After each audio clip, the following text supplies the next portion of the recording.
October 25th.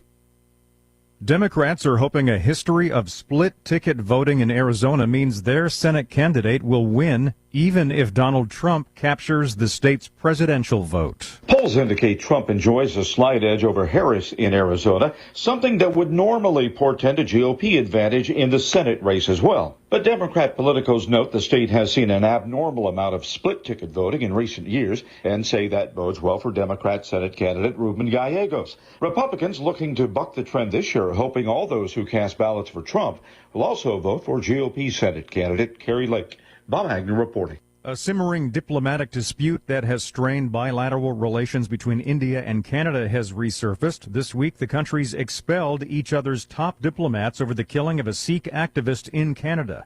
The standoff could impact India's ambitions as it tries to project itself as a rising world power. Townhall.com. Correspondent Ed Donahue reports a NASA rocket is in search of life on Jupiter. The Europa Clipper left from Cape Canaveral in Florida. 3, 2, 1, ignition. And liftoff. Liftoff. Scientists are almost certain a deep global ocean exists beneath Europa. If there is water, there could be life. Lori Leshin is director of NASA's Jet Propulsion Lab. Even though it's a robot we're sending out into space, it's a very human endeavor to want to explore the unknown and especially to want to understand where life came from. Europa Clipper won't be looking for life. It has no life detectors, but the spacecraft will zero in on the ingredients necessary to sustain life. I'm Ed Donahue. And plenty of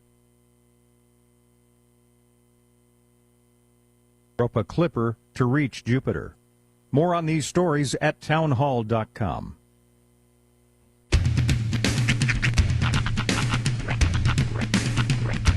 What in the wide world of sports is going on here?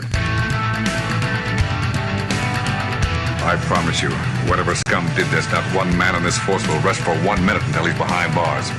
Now let's grab a bite to eat. Yeah, come on. I feel the hot wind on my shoulder and the touch of a world that is older. I hit the switch and check the number. I leave it on and then I slumber. I hear the rhythm ringing through it. Flamenco guitar and cumbia music. I hear the talking of the DJ. The tablet said, what does he say? I'm on a Mexican radio. I'm on a Mexican radio. Broadcasting live from high atop the J.P. White Building in downtown Roswell, New Mexico. It's Mornings with Mike Winters on 106.5 Roswell's Talk FM. Is that what I sound like when I talk? Now, here's your host, Mike Winters. And good morning, one and all. Welcome to Mornings with Mike Winters. I am he. That would be me, Mike Winters. Happy Tuesday. Yes, sir. Is Tuesday? It is indeed. Feels different. I don't know why. It's that weird time of transition. The sun's coming up a lot later, which, don't get me wrong, I love. Yeah. I love it. It's my favorite. And I know that early in November we do the time change. Yeah, so we then spring back or fall back. Fall backwards, yeah. So you gain an hour. Yeah. But the sun starts coming up early again, which, stupid sun. Because like right now, it would be essentially the crack of 6. Right. The sun starts coming up. It would already be up by the time your show starts in what's essentially our 8 o'clock hour in this time zone. You know, in that universe, it's 7. Yeah, well, when we get to this time of year, though,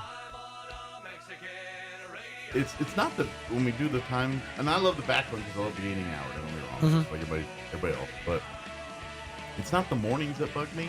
Yeah, because it's dark usually either way when we get here in the morning. It's the get home time. Sure, because like by 5 o'clock it's dark.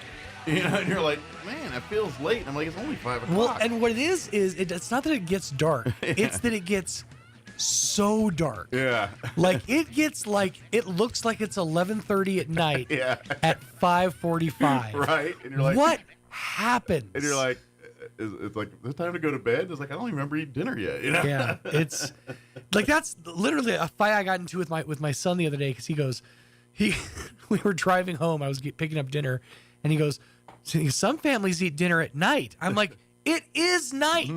Just because the sun is hanging high in the sky, it's still 5:30. It's technically evening. Just the way he was very some families eat at night. I'm like, you're 6. You'll eat what I tell you to eat, okay? That's when you'd be like, oh yeah? Go watch some Oprah videos. She says you're not supposed to eat after 5 p.m. or whatever it is in her little things. That's right. We don't listen, but we're not supposed to. But anyway, happy Tuesday. Yes. It does feel, I don't know, it does feel a little too not bright enough to be 7 yet, but I don't know. Anyway, hope you're having a wonderful day and a wonderful week thus far. Do have another busy week of football and everything else, so kind of more back into the routine. Yeah, now that we're done with fair and done all that, we're kind of in the regular fall grind as we get. We had a week of exhale, is what we had, and actually we got really a big breath before holiday season because Halloween's here in like 2 weeks, and then Thanksgiving is right on the heels of that, like 3 weeks later. So and then Christmas. So yeah, tis that season already. By the way, Roswell is at Artesia. So Roswell, the Coyotes traveling to the world famous Bulldog Bowl this Friday night. That one's going to be a good game. It is definitely going to be a good one. Tune into that one. And of course, we'll have both perspectives for you. We will have the Roswell perspective right here on the radio, 106.5 Roswell's Talk FM. Also, the Roswell video perspective in the Roswell Coyote channel at ksvptv.com. Bulldog fans, we will have the Bulldog version of the broadcast on the radio, 990 AM KSVP, 93.7 FM, the FM translator in Artesia, and the Artesia video perspective, ksvptv.com, and the Bulldog channel. The video will be the same. The pictures you see will be the same, but the people talking underneath will be different. Yep. It'll be Art and Kelly for Roswell, and it'll be Joby and Robbie for Artesia. And then Goddard here at the Wool Bowl taking on Mayfield. Yep, we'll have that game for you on our sister station, 106.1 FM, Fierro. That game, and then El Pantera for pulling back that curtain. That's right. And then, of course, live streaming video, ksvptv.com, and the Goddard Rocket channel as well. Yes, sir. And then, what else we got going on here? We will be out broadcasting live at Roswell Hyundai on Saturday from, I believe, 10 to 1. Nice. That's going to be happening. So come on out and join us. It's the home of CCC. So their system is insane because they're like, don't got a driver's license, don't got an I-10. Come on in, we can make it work for you. It's crazy, but they do and they can. So if you're really struggling, we got your back. Let their wizards out there. Vidi will be out there as well too. Lady Dinamita. She'll be on our Fierro station broadcasting live. Sean's on our country station broadcasting live on Saturday. What time are you out there? 10 to 2? 10 to 1. 10 to 1 rather. And Thomas is on the dogs. I imagine the grill. He's not on the grill, but he's putting hot dogs on the grill. We got Hot Thomas on the grill. Thomas usually working the ones and twos, as I say. You ain't lived till you had grilled sales, man. Actually, it is Tuesday. It is a good day for grilled salesmen. That'll be later today. Yeah, it's right around 10:30. And then tomorrow will be grilled production. Yeah. That's when they take it out on us. That's right. And that's right. Here we are at the bottom of the hill. But that's pretty much how it works. There you go. So I never really did explain the shadow box. I know I started to yesterday, but I didn't kind of really do that. So yeah, if you watch the video regularly, notice the little shadow box there. That is that's like something I've been meaning to do for a while. I kind of explained that a little bit yesterday, but what? Go ahead. I have to go do a country thing. Yeah, do your thing. Roy, can you start it for me? I got it. I got this. Sorry. Roy, you stay there. I can talk. I'm a grown man. I can do this. No, but if you do watch that video, that's kind of more of a special memento for me. That was from my military days, and like I said, obviously you can tell if you look, you can see it's a flag with the. But that was actually a gift I got from my father when I was in the military. and this was back in was it 99, something like that. It's when we were when the U.S. was bombing Slobodan Milosevic and Kosovo, Yugoslavia, all that area, and the ethnic Albanians. And so anyway, we were over there bombing up Yugoslavia and taking out Milosevic. And so we were stationed in Italy with the stealth fighters, and I was a bomb loader, and I was loading bombs. And so I had an American flag. I went and picked one up from the BX there on base, and gave it to the pilot of one of the airplanes at the stealth that were going to fly a mission. Well, the one I picked was that a particular mission where we were, at the time, it was very top secret. But the next day it was all over everywhere. But it was the night we were dropping cluster bombs over Yugoslavia, or Belgrade specifically, over the city of Belgrade. And these cluster bombs were designed to drop power throughout the entire city. You know, these cluster bombs, if you're not sure what a cluster bomb is a bomb that when they drop it, it opens midair and drops a bunch of bomblets. There's different types of ones. Some are designed for personnel. Some are designed for armored stuff. There's various ways. But one, the top secret one we were dropping that night was these some kind of like a microwave technology. Basically, these little bomblets in there. Two of them all were needed to talk to each other, and if they could talk to each other, they would zap any really electrical device within X amount of feet of it. And so we dropped about, I don't know, 24 of those bombs over Belgrade that night, and each of those bomblets had 120, or each bomb had 120 bomblets in it. So we pretty much made Belgrade black that night. We took out the power, and the way those things work, if you don't collect them all, they'll continue. So what was happening was the bomblets were out there. They didn't find them all. They go and fix the power. They'd fire it back up and zap it again because there's two of those little bomblets contact. But anyway, that was the purpose of that bomb. But anyway, so I had a flag flown with one of the jets that flew that mission that night, and so the flag came back. You know, it flew on the mission, and so I go to our quartermaster or whatever, and I get a certificate made. So basically, I gave when I got back, I gave my dad the gift of that flag with the certificate saying this flew over Yugoslavia in a F-117 during Operation blah blah blah, all that. And so I gave it to my dad, and that was a keepsake that he cherished, and I'm proud of it too. Of course. And well, he passed in 2018. Cancer got him, and so my stepmother, they didn't want to keep that, so I took it back. But when I got it back, they shipped it, and it was all, the case it was in was all broke. It was beat up. Right. So it basically sat in my house, you know, kind of collecting dust in a drawer closet for basically the last 5 years here. And so I finally over the weekend, you know, I went and ordered the thing and got it put up. So you reboxed it. So I repackaged it in there. So that's why it's here too. Okay. You know, I put it up over the weekend, but that's the story behind that. So did you have to refold the flag, or was it No, the flag was in its container? No, okay. To be honest, that flag has been that way since 1999. Okay. When I folded it and gave it to the pilot and it came back, it's been that way. Here's now I understand. It's an honor. It's something that, you know, you can you know, hand to your father as a gift, a keepsake. I would have had a little fun with it. I'd have waited until I came back, right? Kept the flag. Yeah. Had another one of my my officers hand my dad the flag. Just two of them walk up to him wordlessly and hand him the flag. Yeah. Distraught, down to his knees, tears streaming down his face, and then you spring out, ha ha! Just kidding. Yeah. Thinking I'm dead. Just you hand you know, there's the connotation of handing your family the freshly folded flag. Yeah. And it's like, well, that's when funerals. Right, I know, but just have that happen in an airport terminal and be like, haha, just kidding. Yeah, that would be weird. That would have been odd. But I would have had a little fun with it. Well, it's funny you mentioned that. Weirdly enough, I had not that experience, but I had a moving moment involving with the flags and stuff like that, and it was during that time. And like I said, it was popular to do that. We had a lot of folks do that. Well, during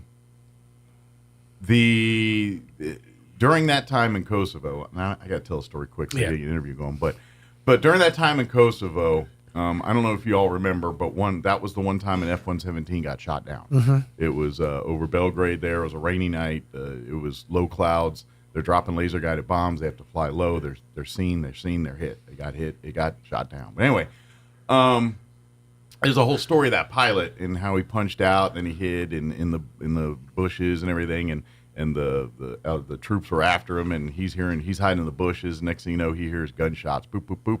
Next thing you know, something grabs his shoulder. Boom. PJs get him out of there, and he's gone. It's a pretty cool story. Oh, yeah. But anyway, in addition to that story, which I don't know if it was told I don't think it's been told in any documentaries or nothing but it's a personal note, and I was there, so I know it happened. That pilot, before he went on his mission, the crew chief, there was a lady that worked in basically where, what in essence would be like a quartermaster. She's in there getting tools, helping. She's working flight line, but she works not on planes, but maintenance, but in the tool side. Sure. Anyway, she handed the pilot a flag, just like the one I did. Mm-hmm. They didn't have time to put it up, and normally they'll stick it up in the nose wheel well or someplace in the jet. Right. They didn't have time. It was last minute. So the pilot literally grabbed it from her, opened up his flight suit, slid it down in there, zipped it up, went on his mission. Mm-hmm. Well, he got shot down. Right. Came back. Well, when he came back to Aviano Air Base there, we all were there. I'm good friends with the crew chief of that jet. I know all those people pretty personally. And so when he came back and all of us were there, and he's kind of recounting the story, but the first thing he did when he came up to us, he unzipped his flight suit, pulled that flag out, and handed it to that woman. And I ain't gonna lie, you maybe had to be there, but it was a pretty absolutely intense moment. So you mentioned that, and I'm like, I kind of experienced that a little bit. Right. So that flag even adds a little of that to me. So it's kind of a big deal. So anyway, that's why it's there, and now you know why it's there. Wow, that's neat. Yeah. All right, let me do the rundown. We're going to replay our interview we have with Diana Velasco from the Roswell Public Library. She joined us Friday to talk about Dia de los Muertos and other things happening, but mostly about Dia de los Muertos. So we're going to play that interview here in just a few. We have the folks from the Chaves County Extension Office scheduled to join us next hour. We'll get an update, post-fair recap, and what else they've got going on through Chaves County Extension course. The holiday where they go and do the holiday craft fair where you go and get the book and do all the crafts. That's coming up here, their annual tradition. So yes, sir. We'll talk about that. And then in the 9 o'clock hour, we'll replay an interview we had with Lorena from Wings for Life, talking about their pickleball tournament on Saturday out at Cahoon Park. Nice. So if you pickleballers, but you know what? We had Elliot Rodriguez, and of course we had JC and Luis with him. Apparently, I think it was JC. He's a pickleballer. He was all excited. He saw that, pickleball. So don't be surprised. JC out there pickleballing it up. All right. On Saturday. I'm just going to show up just to spectate, just jar of pickles in hand. This is what we're supposed to do, right? Although, if you want to make it really baller, just throw a couple wiffle balls in the pickle jar. Ooh. Pickleball. That right there, you got yourself a pickle wiffle. That's what you got. Pickle wiffle. Pickle wiffle. Ask her by name. All right, 7:21. Here is your weather. Pickle wiffle. I'm meteorologist Steve Hamilton with your Pecos Valley weather. Still pretty warm today, but we have cold front dropping in overnight. That'll cool things off quite a bit on Wednesday. In the meantime, upper 80s to about 90, sunny and light wind for today. Overnight, some clouds, mid-40s and breezy, and then we get sunshine on Wednesday. Afternoon highs down to about 70. Mix of sun and clouds and mid-70s for the high on Thursday. That's your latest forecast. I'm meteorologist Steve Hamilton. Thank you, Steve. Currently 52 degrees here in Roswell. Humidity is at 40%. Winds currently out of the west at 6 miles per hour. 89 for a high today under sunny skies. Winds will be out of the east at around 5 miles per hour. Clear tonight. Overnight low of 47. Winds out of the northeast 5 to 15 miles per hour. Cooler tomorrow. Sunny. High of 70 tomorrow with northeast winds 5 to 10 miles per hour. Love that. Partly cloudy tomorrow night with an overnight low of 49 degrees. South winds 5 to 10, 40. That'd be like, ooh. Thursday, we are looking at a 20% chance of afternoon showers. High of 75. South winds 5 to 10. 20% chance of rain Thursday night as well. Mostly cloudy, 54. 20% on Friday for the afternoon. Mostly sunny and 82. 40% Friday night. Might want to have a rain jacket going out to football. Saturday, we're looking at a 30% chance of rain with a high of 80 and a 30% on Sunday with a high of 78. So good rain chances, looks like, especially Friday and Saturday. We'll see. All right, 7:23, we're going to take a 4.5-minute break. Then we're going to play our interview with Diana Velasco from the Roswell Public Library. Don't go away. There's nothing more magical than 80,000 cubic feet of hot air flying overhead, hearing the burners shoot propane and inflate the envelope of beautiful colors right before your eyes. Whether this is your family's lifelong tradition or you are new to Southeast New Mexico, make plans to join us for Balloons and Tunes at Eagle Draw Park at dawn on Saturday and Sunday morning, November 2nd and 3rd. Seeing the balloons is just the start, but join us to hear the tunes too. Artesia Chamber, Artesia Main Street, and Artesia Arts Council have partnered up to bring you a concert event Friday, November 1st that will surely get you in the mood for hot air balloons. Join us at the corner of 5th and Texas Street for Balloons, Bands, and Brews, where you'll enjoy food, New Mexico brews, and live music, including the Artesia High School Marching Band, playing along with our hot air balloon pilots. All events are weather permitting, and more information can be found at artesiachamber.com. Balloons and Tunes, November 2nd and 3rd in Artesia, New Mexico. Book hotels direct for the best rates. Ad paid for by Artesia Lodgers Tax. At Martine's Capital Cafe, come in and enjoy a delicious variety for breakfast, lunch, or dinner. Try our burritos, huevos rancheros, asado, chorizo, sausage, flantas, fajitas, chili rellenos, quesadillas, enchiladas, sopapillas, and don't forget their award-winning green chili cheeseburger and so much more. Everything is prepared with the finest and freshest ingredients. Martine's Capital Cafe. Quality, value, tradition, and the most delicious New Mexican food since 1989. Open Monday through Saturday from 6 to 8:30 p.m. at 110 West 4th Street in Roswell. When others say no, Roswell Hyundai says yes. The bank manager is at Roswell Hyundai for a short time to say yes. No social security number or ITIN number? Yes. No driver's license? Yes. It doesn't matter. Roswell Hyundai says yes. If you have a job that earns at least $12 an hour, Roswell Hyundai wants to say yes. Roswell Hyundai wants 100% approval, which means they want to say yes to you. Yes. Get zero down, yes. zero payments till fall, yes. plus up to $4,000 more for your trade. Yes. On now at the home of Roswell Hyundai, 1909 West 2nd. Yes. American Legion Post 61 family, along with the support of the community, are collecting relief supplies and cash donations for hurricane victims. A truck and trailer will be leaving for North Carolina on Saturday, October 19th. Deadline for donations will be on October 18th. Drop-off locations are at Southwest Printers at 110 North Pennsylvania and the Roswell Chamber of Commerce. Trailer for the trek is provided by Roswell Livestock and Farm Supply, and escort will be provided by the New Mexico chapter of the American Legion Riders. For more information and to get more involved, please visit roswelllegion.org or call Commander Stephen Lee at 575-268-0220. Good morning, this is Smiley Wooten at the Roswell Livestock Auction. 2,055 head of cattle sold on Monday on a steady to slightly higher market on weaned and dried out calves with excellent buyer attendance. Compared to last week, stocker calves sold steady to 4 higher, feeder cattle steady to 3 higher, packer cows and bulls steady to 2 higher. 3 to 40 pound steers 346, 380, 3 to 400 pound heifers 301, 311. 4 to 500 pound steers 302, 346. 4 to 500 pound heifers 270, 301. 5 to 600 pound steers 263, 302. 5 to 600 pound heifers 245, 270. 6 700 pound steers 239, 260. 6 to 700 pound heifers 221, 245. 7 to 800 pound steers 228, 239. 7 to 800 pound heifers 210, 50, 221. Packer cows 115, 125. Canner and cutter cows 105, 110. Packer bulls 150, 158. Feeder bulls 135, 140. Top half the cow calf pairs $2,000 to $2,325 per pair.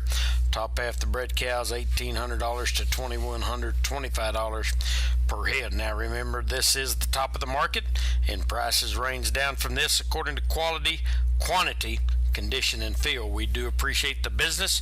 We'll talk to you next Monday morning. This is Smiley Wooten, Roswell Livestock Auction. Ballard Funeral Home and Crematory and LaGrone Funeral Chapel have been celebrating life for over 90 years. Ballard Funeral Home and Crematory celebrates and remembers Gene Willis passed away Thursday, October 3rd. Services will be scheduled at a later time. James Seeley passed away Friday, September 27th. Services will be Friday, October 11th, 11 a.m. at the family ranch. Celestino Baca passed away Thursday, October 3rd. Services will be Tuesday, October 15th, 10 a.m. at Ballard. Thelma Marie Moss passed away Thursday, October 3rd. Celebration of life will be scheduled at a later date. LaGrone Funeral Chapel celebrates and remembers Catherine Ann Marie Foster, who passed away on Saturday, October 5th. Services are pending at this time. And Patrick Stephen O'Mara passed away Tuesday, October 1st. Services are pending at this time. This has been today's remembrance, brought to you by Ballard Funeral Home and Crematory and LaGrone Funeral Chapel. The tool used to measure your feet at the shoe store is called a Brannock device. The person that measures your feet at home for no reason is called a creep with a foot fetish. Here's Mike Winters.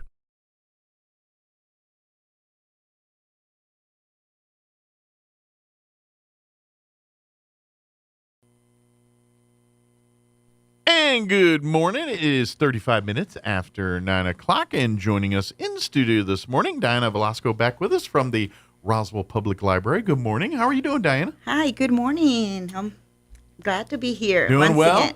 Again. First off, because last time we talked, I don't know if it was yourself or Caitlin, but last time we were talking with library folks, that was kind of during the middle of the air conditioning issues, and so things were slightly unpleasant. They postponed a lot of the kids' daily activities. You can still go in and check books and all that, but they kind of put a lot of the day-to-day events on hiatus because of that. I'm sure everything's recovered now, and we're back to mostly normal for all that stuff. Yes, thank God everything is going so well, and everybody's welcome. It is a comfortable temperature in the library once again. Yes, it is, and most of the kiddos, they miss being at the library. Well, and that's just it. That was who probably got hurt the most, because they all the preschool story times and all those events that happen each kind of on schedule each week like that. Those are staples in these kids. They're there on those days that they're for story time. All right, it's time for it in Spanish. We're here for it. So it's time to read to the pets. We didn't.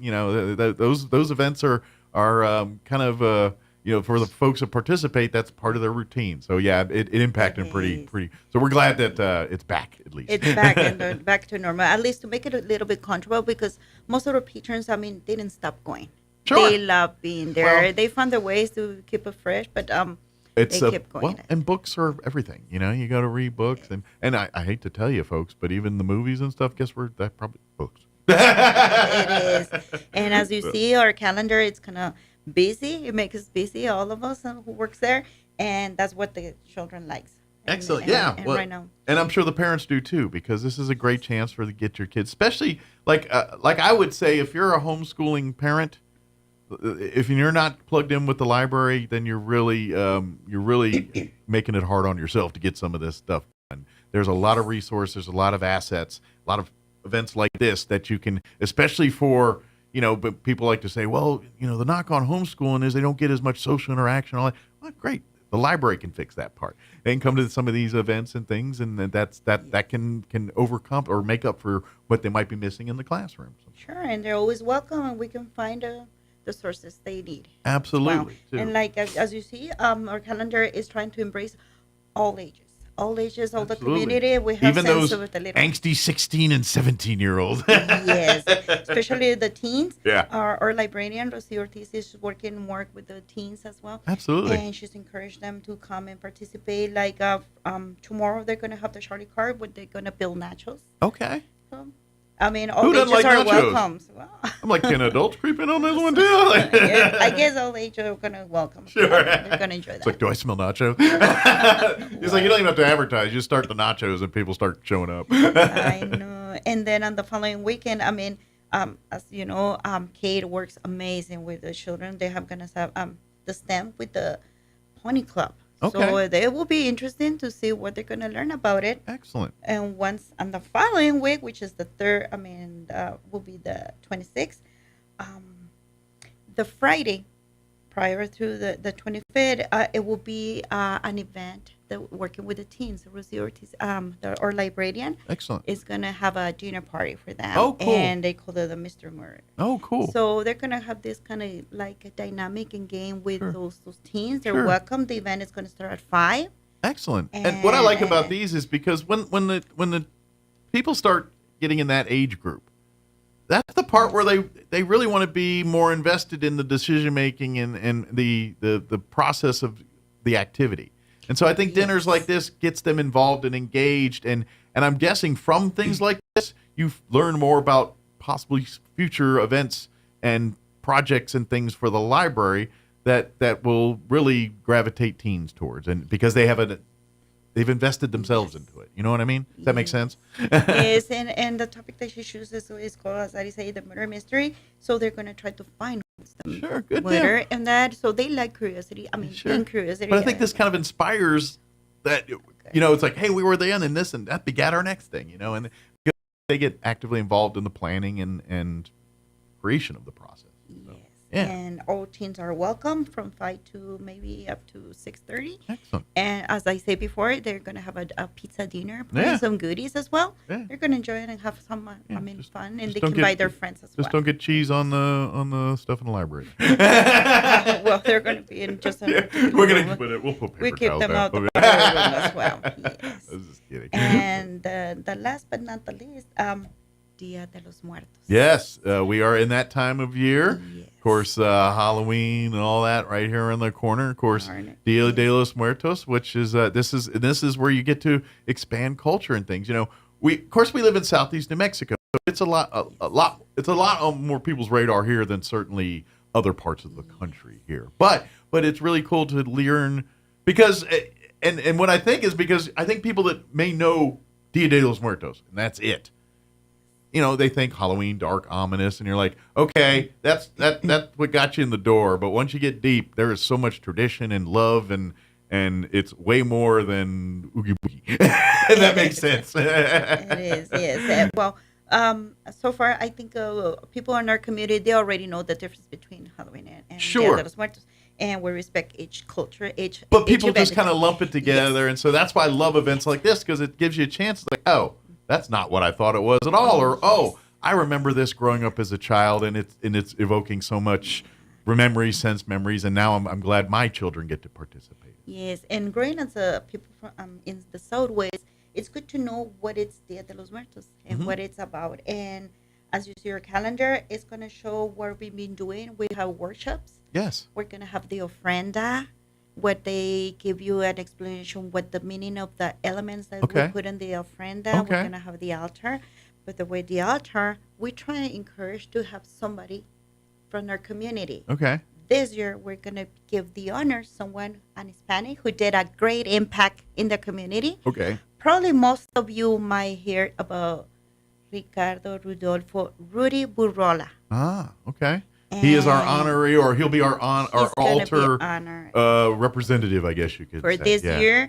And I've been working on this for a while. So we have already an exhibition of information about him. Great. So those ones they're interested to know about him. And then generally when they do this, yes, generally it's people around the state, but not always someone from right here in Roswell. Yes. So this year, and so I'm guessing other around the state that are doing similar deals, he will also be the honoree at their altars as well, too. Yes.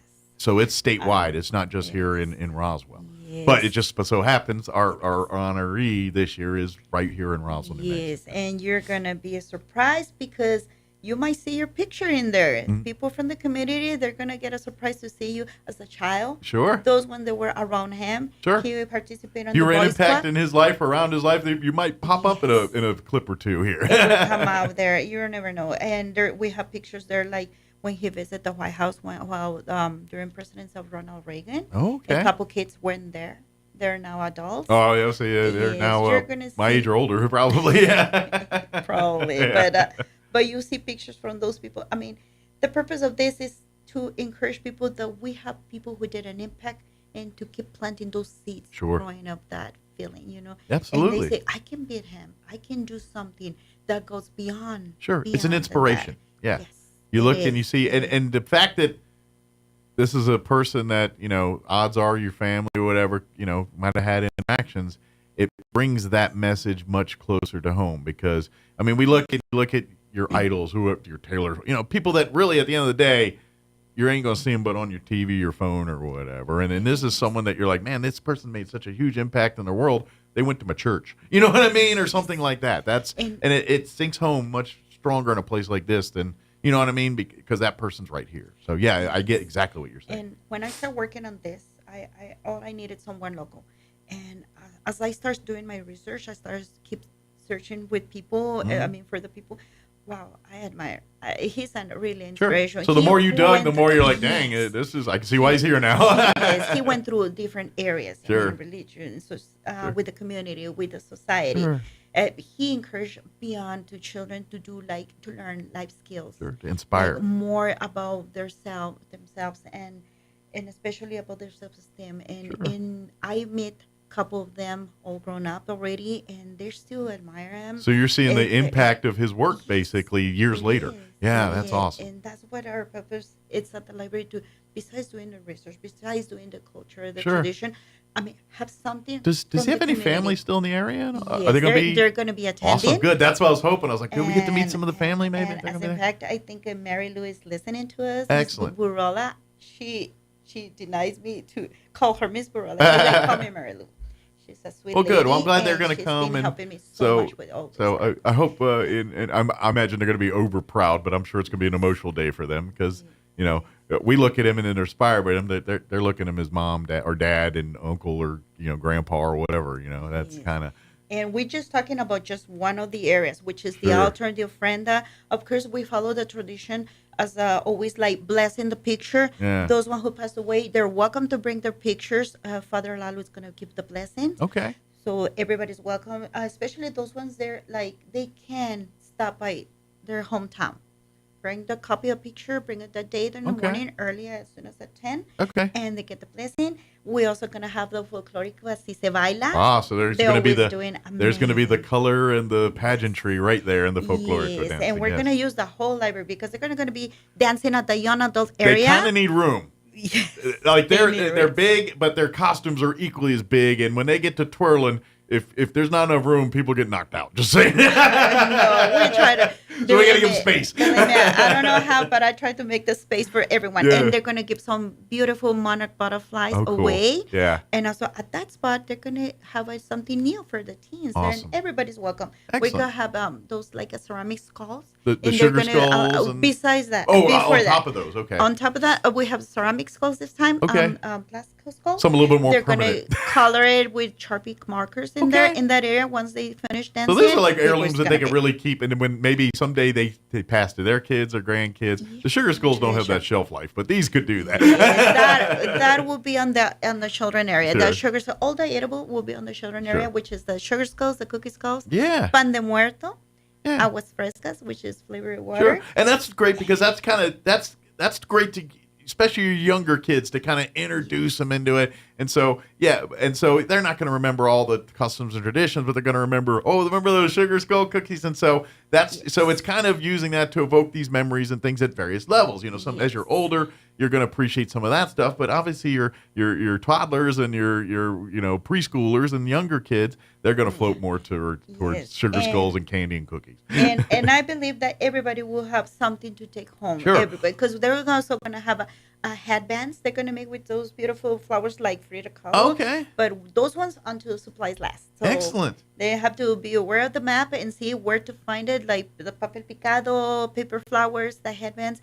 But don't forget, we're going to have also the face painting. Yeah, and that's something, love it. This is something maybe to think about in future because I think there would be a group that would be into this. You know, of course you can do the face painting, but I think they'd offer a workshop on how to kind of do, because this is a little more than painting a clown on your face. This is much more intricate, articulate work they're doing.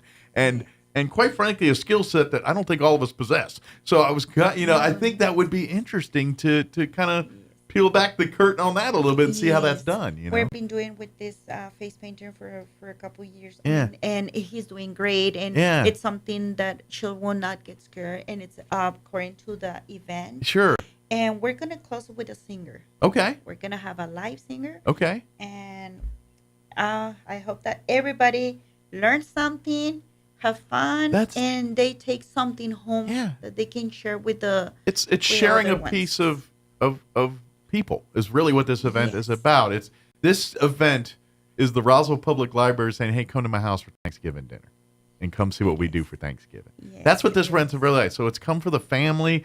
Bring the family, all ages. Like you said, the youngest to the oldest, they're going to take something and have something that they're going to be into at this event. Come learn, maybe, I'm telling you right now, the event is worth the price of admission, which is free, by the way. But the event is worth it just for the folklorico dancing and stuff right there. I mean, if you missed everything but that, the event's amazing. That's what I'm saying is there's something for everybody here. And, of course, the kids will be into the workshops and making the cookies. But the music, the pageantry, the entertainment, I know a lot of adults are going to enjoy that and be like, wow, that's really cool. And then that's going to spark I wonder why they do it that way. And then, this is, come over. We'll tell you about it. Yeah. And it will be people to answer questions in there as well.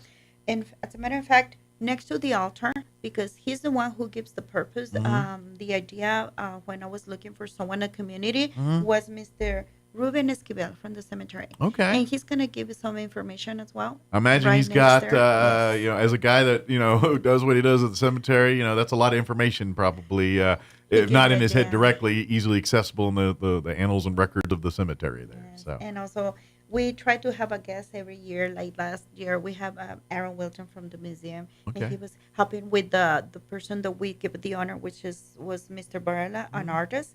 This year it was Ruben Esquivel. Okay. He provided us the name of Rudy Burrola. Uh-huh.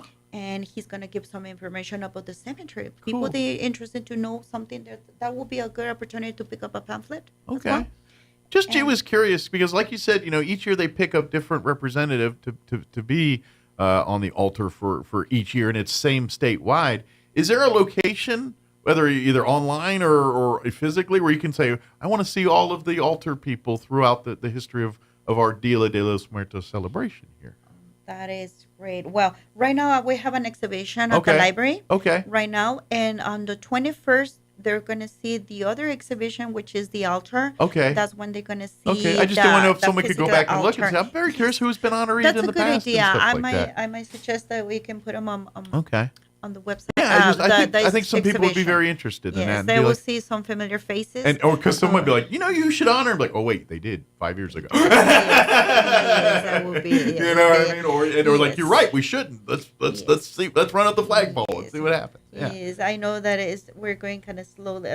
Well, the first year that I started myself. Sure. We start with the person from the Hispano Chamber that passed away. Oh, yes, I do remember. Name's not coming to me, but I know exactly who you're talking about. Yeah. And we even have his picture. Painted on the mural. Cool. On the Hispanic mural. And then the following week, somebody who did an impact in the society, which was Cesar Chavez. Yes, then that one. I think people know that. That one's got a bit bigger footprint than some people think. Yeah. And then the following was Varela from the Southwest. Yeah. And this time we have the local. Okay. Rudy Burrola. So there's the list. So we're working. We just got to put it in a place where everyone can access it. Otherwise, just call Diana every time at the library. Hey, what's that list again?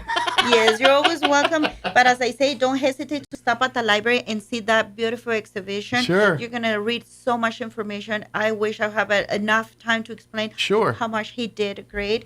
And also, this is an opportunity that older generations get together with the younger generations and talk about what the world was like. Well, this is back in time. And this is something that I want to encourage. It's kind of like when Veterans Day come up, and they always encourage veterans to go to the various things. And it's not to honor you. I mean, yes, we want to honor you, but I know that's the exact reason you don't want to go there. But I want you to go so the young people see you and understand why they're doing it and what they're doing it.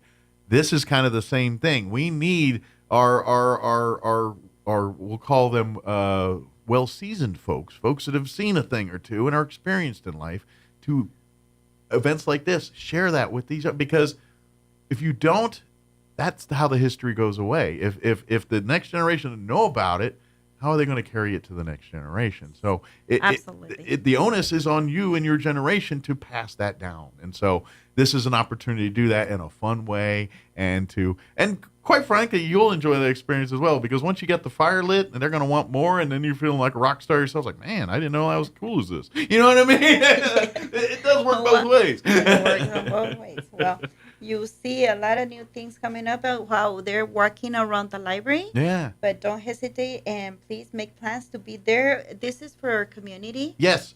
All are welcome. Everybody. November 2nd. So it's right after the Halloween, the 31st. Yes. That weekend after Halloween, basically. Yes. It will be Saturday 2nd from 10 to 1. Yes. Until supplies last. Now, it is. They are kind of a come and go event, but this one you might want to get there at 10 a.m. and because you're going to be entertained and impacted the whole time. I know sometimes I have these events like, yeah, you can only do part, right? And this is the case. If you can only do part, awesome. But if you really, really have the time, get there at 10 and hang out till 1 o'clock. So yes, they're welcome to stop, and don't hesitate. You don't have to wait until that time to read because the exhibition. Sure. They can stop by before and during that event. Well, enjoy all the arts and crafts and take something home. Absolutely. And believe me, the bread is so good. And that's the cool thing about it is you get to try things that maybe you never, or maybe you had 100 times. But, it's sometimes you're like, I've had it 100 times, but I can't do it myself. And so I only get to try it when people that know how to do it. Does that make sense? Yes. It's like, oh, man, I love that pumpkin roll, but I have no idea how to make pumpkin rolls. So I only eat it when the holiday thing happens and the pumpkin roll season is. You know what I mean? It's kind of like that for some folks, too. And, of course, everything else library related, outside of these weekly events. Come by and get this calendar each. If you don't get If you come regularly, I always invite you to come get. This is the November calendar I'm pointing out right here. October, November. Yeah, and they're always come in 2-month packages. And then you can come. You can just go to the front desk and pick this up, and you can put it on your fridge or whatever home. Of course, if you go to the website and all that, you can get a digital version of this as well too. But if you're kind of like me and like to put things on the fridge to kind of, this is a good way to do that. And they're welcome to visit our Facebook.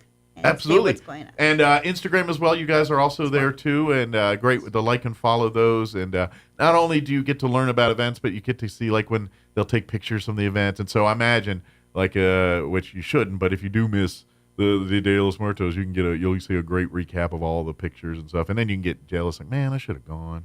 So avoid that, and just go. But if you want to torture yourself, you can go check, see what you missed afterwards. Don't hesitate. Any questions, they're welcome to stop by, and we'll provide all the information. Excellent. And that day, as I say, Miss Burrella is going to be there. So come meet the family and everything else. And any questions or anything that you want to share with them, with the family as well.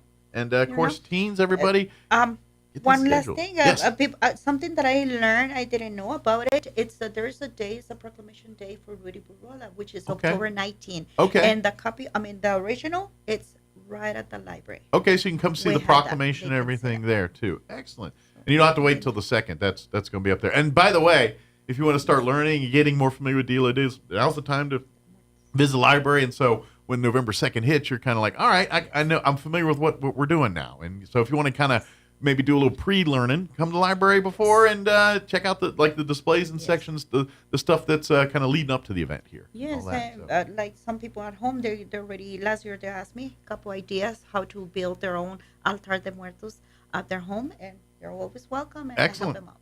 Yeah, trust me. Ask for help on these kind of things. Every time you try to do it yourself, it never ends well. Somebody's foot ends up somewhere or something gets stuck to something. So just ask for the expert's help before you try it. Diana, did we get it all? Is there anything we missed? I think I will cover all. Awesome. Well, thank you very much, and we'll see you next month. My and pleasure. If not sooner, obviously, out at the library here. And folks, get you a calendar. Go to the library, get you a calendar, and put that November 2nd date in your calendars, and make sure you're out there 10 to 1 at the Roswell Public Library to celebrate Dia de los Muertos. Don't forget, Dia de los Muertos, November 2nd at 10 a.m. Yes. Come ready to have fun. Thank you, Diana. We'll see you next time. Don't work too hard. It is 9:58. We're about ready to be kicked off La Radio. So let's do this. A team representing the city and the local economic development organization spent a few days in Reno during the event's final run in that city to gain detailed information and insights about the operations of the 60-year-old event. It's put on annually by the Reno Air Racing Association. Roswell city officials and staff and representatives of the Roswell-Chavez County Economic Development Corporation were in Reno October 2nd through 7th, including during the event's 60th celebration at the Reno Stead Airport. The Roswell Police Department will again be part of National Prescription Drug Take-Back Day. RPD is partnering with Walgreens to host the event at the company's South Roswell store on Saturday, October 26th. The members of RPD will be at the store at 1200 South Main Street from 10 a.m. to 2 p.m. October 26th, when anyone can bring unwanted and unneeded prescription drugs to the Take Back Day event. The service is free, and those bringing prescription drugs can always remain anonymous. You're up to date. I'm Jared Sorello. No one really loves being on airport pickup duty. But just because you're the chosen one does not mean you have to sit there just twiddling your thumbs on your phone, wondering where they are. I'm Kim Commando for Oracle Cloud Infrastructure. Accelerate your AI workload today. Take a free test drive at oracle.com/Kim. There are some great apps to help you track your friend's flight in real time. First up is FlightAware. It has this cool world map that shows you all the planes in the sky and where they're headed. Just hop on your phone or computer, type in the flight number, and you'll see exactly where it is. Then there's Flight Radar 24. So fun. You can open the app, point your phone's camera at any plane that you spot, and it's going to give you all the details, like its flight number, where it took off from, and where it's going. Now, if you just need the basic, Google Flights is perfect. Type in the flight number, and it's going to give you the info you need, like the arrival time and gate details. Enter to win a brand new iPhone 16 Pro right now at winfromkim.com. AI might be the most important new computer technology ever. It's storming every industry, and literally billions of dollars are being invested. So buckle up. The problem is that AI needs a lot of speed and processing power. So how do you compete without costs spiraling out of control? It's time to upgrade to the next generation of the cloud. Oracle Cloud Infrastructure, or OCI. OCI is a single platform for your infrastructure, database, application development, and AI needs.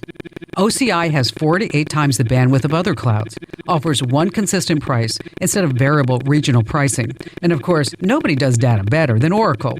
So now you can train your AI models at twice the speed and less than half the cost of other clouds. If you want to do more and spend less like Uber, 8x8, and Databricks Mosaic, take a free test drive of OCI at oracle.com/Kim. That's oracle.com/Kim, oracle.com/Kim. It's time for the Chaffetz County Sports Report. We got what we call a big one today in boys soccer. Roswell, 12-4-1 overall, 2-0-1 in district, will be hosting Hobbs at 6 o'clock. Hobbs is also 2-0-1 in district. The last game for Roswell was a 2-overtime victory over Clovis last Tuesday by a 2-1 count. So that's tonight at 6:30. Should be a lot of fun if you get a chance to go out and check that out. Meanwhile, Goddard will be in action as well tonight at Lovington. It's a 6 p.m. start for the Rockets and the Wildcats. Goddard is in the middle of the pack in the district race, along with Artesia. Both teams have 2-2 district records, but Lovington right now is the team to beat. Lovington beat Artesia last Thursday by a 2-1 count, while Goddard was whooping up on Portales 5-1. The Sports Report brought to you by DSI. Call DSI for all your office technology needs. I'm Eric Butler at Roswell's Talk FM 106.5. With the Wall Street Business Report, I'm Bill Alexander. U.S. Acting Labor Secretary Julie Su flew to Seattle to intervene in the labor dispute between Boeing and about 33,000 striking workers. Her first in-person intervention, confirmed by the Labor Department on Monday, comes days after the plane maker, dealing with a crippling strike, now in its 5th week, unveiled plans to cut 17,000 jobs. Hardware wholesaler True Value Company filed for bankruptcy on Monday, seeking to sell its business to rival Do It Best for $153 million. True Value, which sells hardware, tools, lumber, plumbing, and heating supplies, and other home improvement goods, said its retail stores are independently owned and not part of the bankruptcy process. Butter prices have rocketed in recent months, trading at record highs across Europe. Bad news for bakers and pastry makers as they prepare for Christmas celebrations. They're already facing high chocolate and sugar costs. For the Wall Street Business Report, I'm Bill Alexander in Washington. Son, get in the car. No, Dad, not your car. It smells horrid and it looks awful. I'm scared, Dad. I'm really scared. Is your old car really scary? The all-new Roswell Ford will take your scary old trade, even if you owe thousands more than it's worth. So you can drive a new Ford or quality pre-owned car, truck, or SUV for a lot less. For a limited time, get up to $6,000 in bonus cash on new Ford trucks and SUVs, or get 0% APR. Plus, we have a great selection of low-mileage, one-owner pre-owned vehicles, all in prime condition, starting at just $10,000. Don't settle for a low-quality, overpriced clunker. Buy a quality pre-owned vehicle from Roswell Ford for a lot less. Roswell Ford has partnered with the most aggressive lenders that will push to approve you today, even with bad or no credit. Lower prices, exceptional trade-in values, and a better buying experience. Get on board at Roswell Ford with new management and a whole new attitude. 821 North Main Street in beautiful Roswell, or online at roswellford.com. 0 APR for 36 months and $27.78 per thousand finance on select models. Subject to lender approval through Ford credit. Offers not combined. At Artesia General Hospital, we know it's early, but schedule your mammogram today and save. Call 855-RAD-EXAM and save 10% off mammograms scheduled through October, Breast Cancer Awareness Month. And get a refreshing drink discount from Kith & Kin in Artesia or Blue House in Carlsbad. We use leading-edge, FDA-approved Genius 3D mammography technology to deliver more accurate results faster and with more comfort. Women over 40 do not need a referral for yearly screenings. Learn more at artesiageneral.com/mammogram. Roswell Livestock and Farm Supply is your one-stop shop for farm and ranch supplies in southeastern New Mexico, with a friendly, knowledgeable team that can help you find the answer to your problems. With brands you know, including Preferred, Pearson, Purina, High Pro Feeds, Ariat, Wrangler, Cinch, Justin Boots, and more. Roswell Livestock and Farm Supply is a proud supporter of area sports, 4-H, FFA, and the farmers and ranchers of tomorrow. Roswell Livestock and Farm Supply, 1105 East 2nd, celebrating being family-owned and operated for 50 years. Here's a Mornings with Mike Winters fun fact. Bamboo plants can grow up to 36 inches in a day. So if you're told you're growing like a weed, you can say, no, I'm growing like a bamboo. Here's Mike Winters. And good morning. We're closing in on 8 o'clock. Town Hall News coming up here in about 30 seconds or so. And stay tuned next hour. We should have the folks from the Chaves County Extension Office join us, give us an update what's happening there. Of course, talking fair, recap, and, of course, they got the holiday craft, their annual holiday craft event coming up here in a few, next month here pretty quick. So all that and more. So we'll talk about that with them next hour. You're listening to 106.5 Roswell's Talk FM, KEND, Roswell, New Mexico. We'll be back on the other side of news. Don't go away. Por favor. News this hour from townhall.com. I'm Greg Clugston in Washington. On the president campaign trail, Donald Trump and Kamala Harris both made appearances in Pennsylvania, the largest battleground state. At a rally in Erie, the vice president said she'll bring down the cost of housing. And help first-time home buyers, giving them $25,000 for down payment assistance so you can just get your foot in the door. Across the state in the Philly suburbs, Trump argued that he's the one who will make life more affordable. But we're going to use our beautiful liquid gold, and when we get everything else down, houses, everything's going to come. It's going to be beautiful. You're going to have a house. Just wait a little while. Give me a little while. Let me get in. Election day is 3 weeks from today. Folks in the Southeast are still cleaning up and recovering from back-to-back hurricanes. This Tampa woman says they evacuated for Milton because of Helene's devastation. With Hurricane Helene, our home took on about 4 to 5 inches inside, about 1.5 feet outside. And there's more activity in the tropics. Forecasters are closely watching a low-pressure system that could be the next tropical depression or storm. The system is currently producing some disorganized showers and thunderstorms out over the central tropical Atlantic. The National Hurricane Center is giving it a 10% chance of developing over the next 2 days and a 50% chance over the next week as it approaches the Caribbean's Leeward Islands. Tasha Stevens reporting. More bloodshed in the Middle East. The Gaza Strip death toll from overnight Israeli military strikes has grown to at least 40. For the past few weeks now, Israel has told residents in North Gaza to leave their homes and head to safety in southern Gaza. More on these stories at townhall.com. Americans now have more credit card debt than... Here's an important message from the Diabetes Solution Center. Do you like pricking your fingers to test your blood sugar levels? No one does, but it's important to maintain your health. And now, by wearing a small remote device called a continuous glucose monitor, or CGM, you don't need to prick your fingers anymore. It's easy to use and helps you make more accurate diabetes treatment decisions. If you are testing your blood sugar 3 or more times daily, injecting insulin, or using an insulin pump, call the Diabetes Solution Center right now. And if you have Medicare or most major insurance coverage, you may be able to get a new CGM at little to no out-of-pocket cost. Shipping is free, and we'll even bill your insurance company for you. If you are testing your blood sugar 3 or more times daily, injecting insulin, or using an insulin pump, call the Diabetes Solution Center right now to learn how to end the painful finger sticks and get your own continuous glucose monitor, or CGM, at little to no out-of-pocket cost.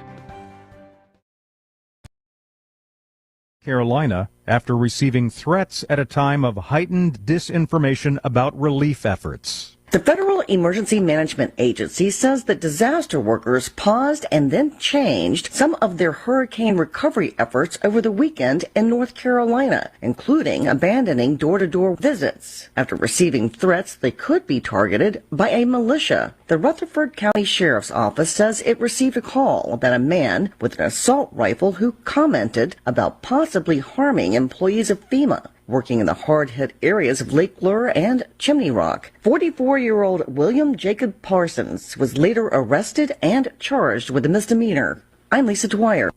Electricity has been restored to most North Carolina homes and businesses following Hurricane Helene. News and analysis at townhall.com. The panda drought at Washington's National Zoo appears to be coming to an end. Chinese officials say less than a year after 3 of its pandas were sent back to China, a pair of 3-year-old giant pandas named Bao Li and Qing Bao have left a research facility and will soon be flown to Washington. The National Zoo has a long panda history. Very cute. I'm a panda lover. The first pandas from China arrived at the zoo in 1972. Bao Li means precious vigor and Qing Bao, green treasure. When they arrive is still up in the air. There will likely be an extended quarantine and acclimation period before they are introduced to the public. Ed Donahue, Washington. Walgreens will close about 1,200 stores over the next 3 years as the drugstore chain struggles to turn around its U.S. business. More on these stories at townhall.com.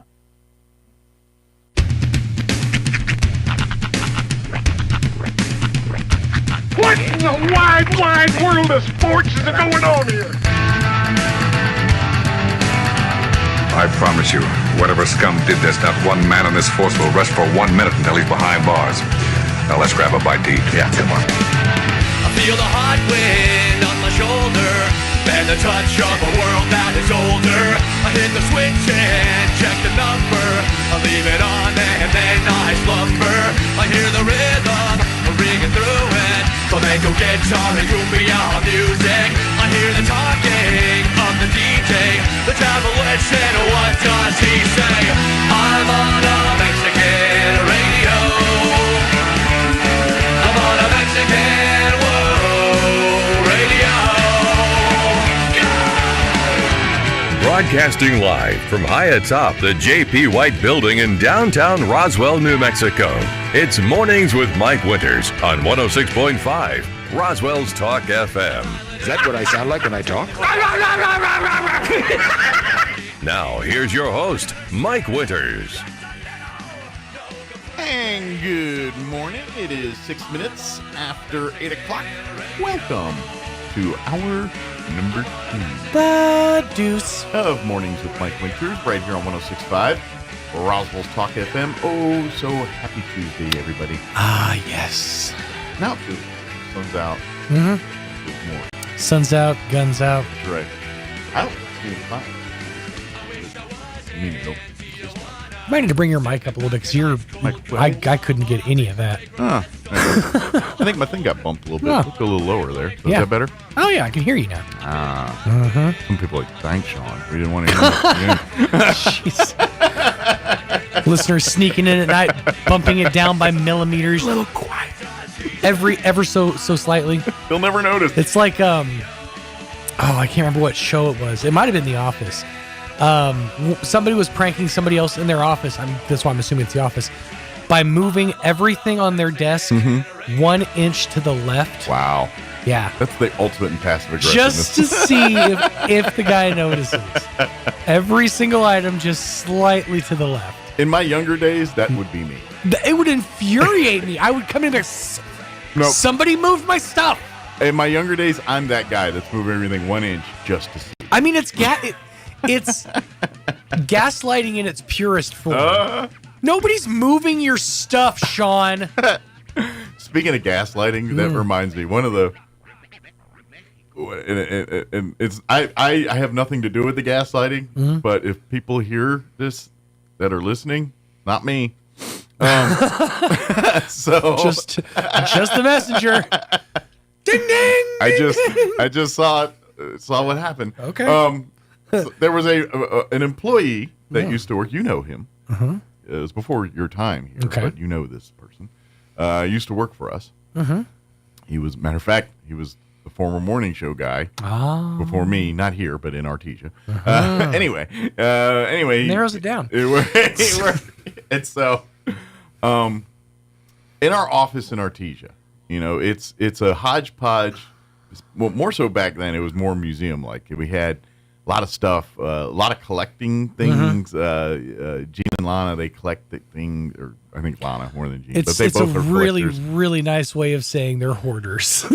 Well, but they're not like hoarders. Hoarders of classic radio accoutrement. Yeah, not hoarders like the TV show where there's dead cats under things. No. Hoarders as pack rats. Right. That would be more appropriate. Well, and I think there was a time where I think they shopped like they were shopping for Noah's Ark. Like if they found like a TV or a toaster they like, they buy 2 or 3 of them. You know what I mean? So one would sit in a room somewhere. One for use, one for display. If I was a smart kid, I'd have done that exact same thing with my action figures, man. I'd have been rich. Yeah, hindsight's 20/20 on that one. But or at least you'd be, you'd just be nerdy and somewhat rich. I mean, you ain't gonna be a millionaire on Star Wars toys. Well, if you get the right ones. Yeah, but I'm telling you, if you can track down the Darth Vader with the retractable lightsaber in the arm, that's worth some coin. I had that. Still in box? That's worth some it wasn't still in box. I had it.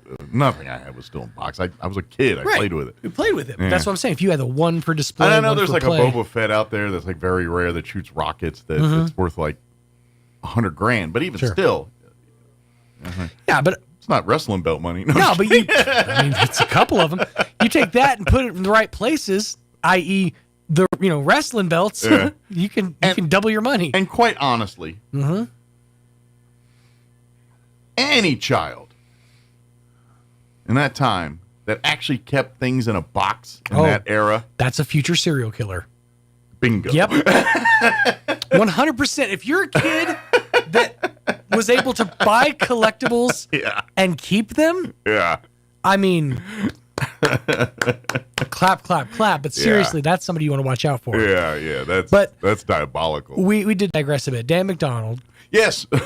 Dad, try not to say I know, but as I said, like, oh, whoops. Well, there you go. Anyway. What?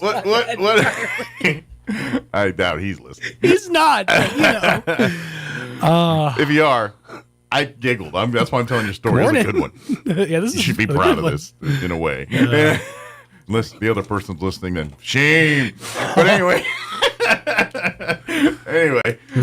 So anyway, she's also the keeper of everything, and she's very particular on things in certain places and she's very that's very it's very it's kind of this odd, like, I just collect things, but at the same time I want it all in order. It's very, if you've ever been, everything's very where it's supposed to be in its place. So I don't think there's any of these left in the building. Okay. Or on display anyway. I'm sure they're in the building somewhere, but not on display.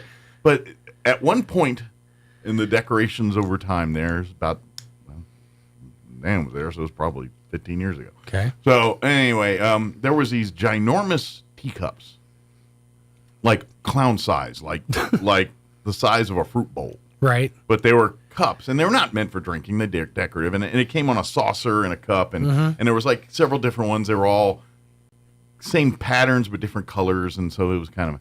But anyway, Dan, now that it's out, would walk around on occasion and just pop a penny in each one of those. That's fantastic. And she would go every once in a while and collect them out. And I remember hearing her one day, who keeps putting pennies? I'm just in my thing, knowing full time with Dan passive aggressively every few days, just dropping a penny in that. Oh, wow, that's great. But I don't think anybody to this day knows that, except for maybe me and Dan. Yeah, all right. I don't think Gene and Lana ever figured that little one out. Fantastic. So if they're listening, they probably. Yeah, well, it was Dan. They shouldn't be listening right now. They've got jobs to do. But Lana's a monitor. So that's true. She's That's always on the list. Morning, Lana. That being said, I feel like if I did work at the Artesia office, I probably wouldn't work here anymore, just because I would accidentally leave like every door I walk through open, just to see her go back and close it, and then I'll go and open it again. I would. That would be her whole day. Well, see, for every one of those moments, and this is the other thing, and I'm not saying names on this one. No, I don't. At all. I'll sit on my hands on this one. But because there was... Just go ahead and shut my mic off. Other people that worked in the building at the same time. And one of them, and we've talked about him in various ways, shape, or form, but to see this person off air and in his natural environment, boy howdy, if you're a people watcher like I am, it is just it's your chalice, man. There's a lot of not reading newspapers happening in this office. Well, but the thing was that it wasn't always visual, which was great, because I could be, and let me give you just an example. Okay. How the building's set up is I'm in one studio and there's a wall, and right on the other side of that is this other studio. And I resided most of the day in one studio, this person in the other one wall away. Sure. Doors open, literally 10 feet. As a crow flies, maybe through a wall, 6 feet. Anyway, I'm in there doing my thing. He's in there doing his thing. But then there's times where he, I don't know, forgets that there's other people in the building. I don't know. We all have those moments. And there was a time where, not times, that I'm sitting there just producing ads, recording. Usually I have the door shut when I do that, but it's not always. I'm in there processing afterwards and don't have the door open. Sure. And because it gets hot in there. But anyway, so I'm sitting there, and I guess he's been in there for a while. Need a stretch. I don't know how he's stretching or where he's stretching. I just hear him stretching. I just know he is stretching. I'm hoping he's stretching. I gotta be honest. I'm praying it's stretching. Fair. But I'd be sitting there working, and all of a sudden you hear this. Oh. Jeez. Oh, and I'm not even exaggerating the volume. It's this loud. And and I'm like, God, I hope he's not murdering nobody. God, I hope he's not doing anything. No, he's stretching. He knows I'm here, right? Maybe if I just drop a pin, he'll know I'm here. Or scoot your chair back, just to let somebody know, hey, I'm here. Yeah. Oh. And is that our guest? I believe so, yes. Okay, very good. Folks from Extension Office here, but I got to tell one more story. Sure, yeah. Since we're in this vein here. And I'm not sure if I've told this one on the radio or not, but these are great, because these are all before I was here. So, I was doing the morning show there in Artesia, and how at the time it was set up was I'm in the front studio, I do the show live, and we had a news director, the news director, and the news director actually did the news live 3 doors down. Sure. In there. And so when it's half past the hour, I'm like, all right, time for news. Let's go to the newsroom and play the news. And then I'd open up a channel on my board to allow his room to come on the radio. So how that works was he come on, and how we do is he do 2 minutes of news. We take a 30-second break, and then he finishes out his news, another 2.5 minutes, 5 minutes total. Right. So how that worked was, and generally I have at times guests in my studio waiting to go on. They're going to come on after the news here. And so this particular day, my guest came in a couple minutes early, sitting in the studio just like this. And it's like, all right, time for news. Go to news. And first part of news is going, and the news director,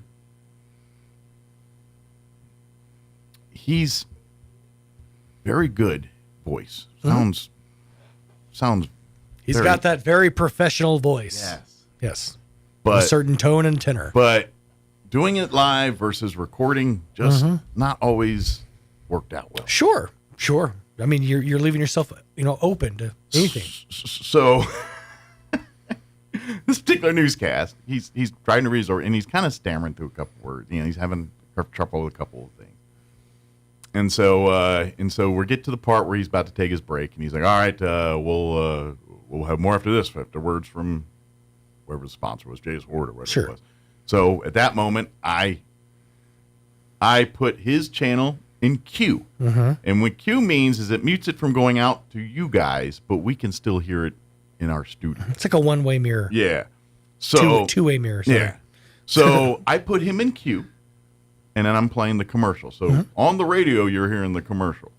So we're in the studio, and normally he's just quiet. He's just sit there. And so I'm sitting there with my guest.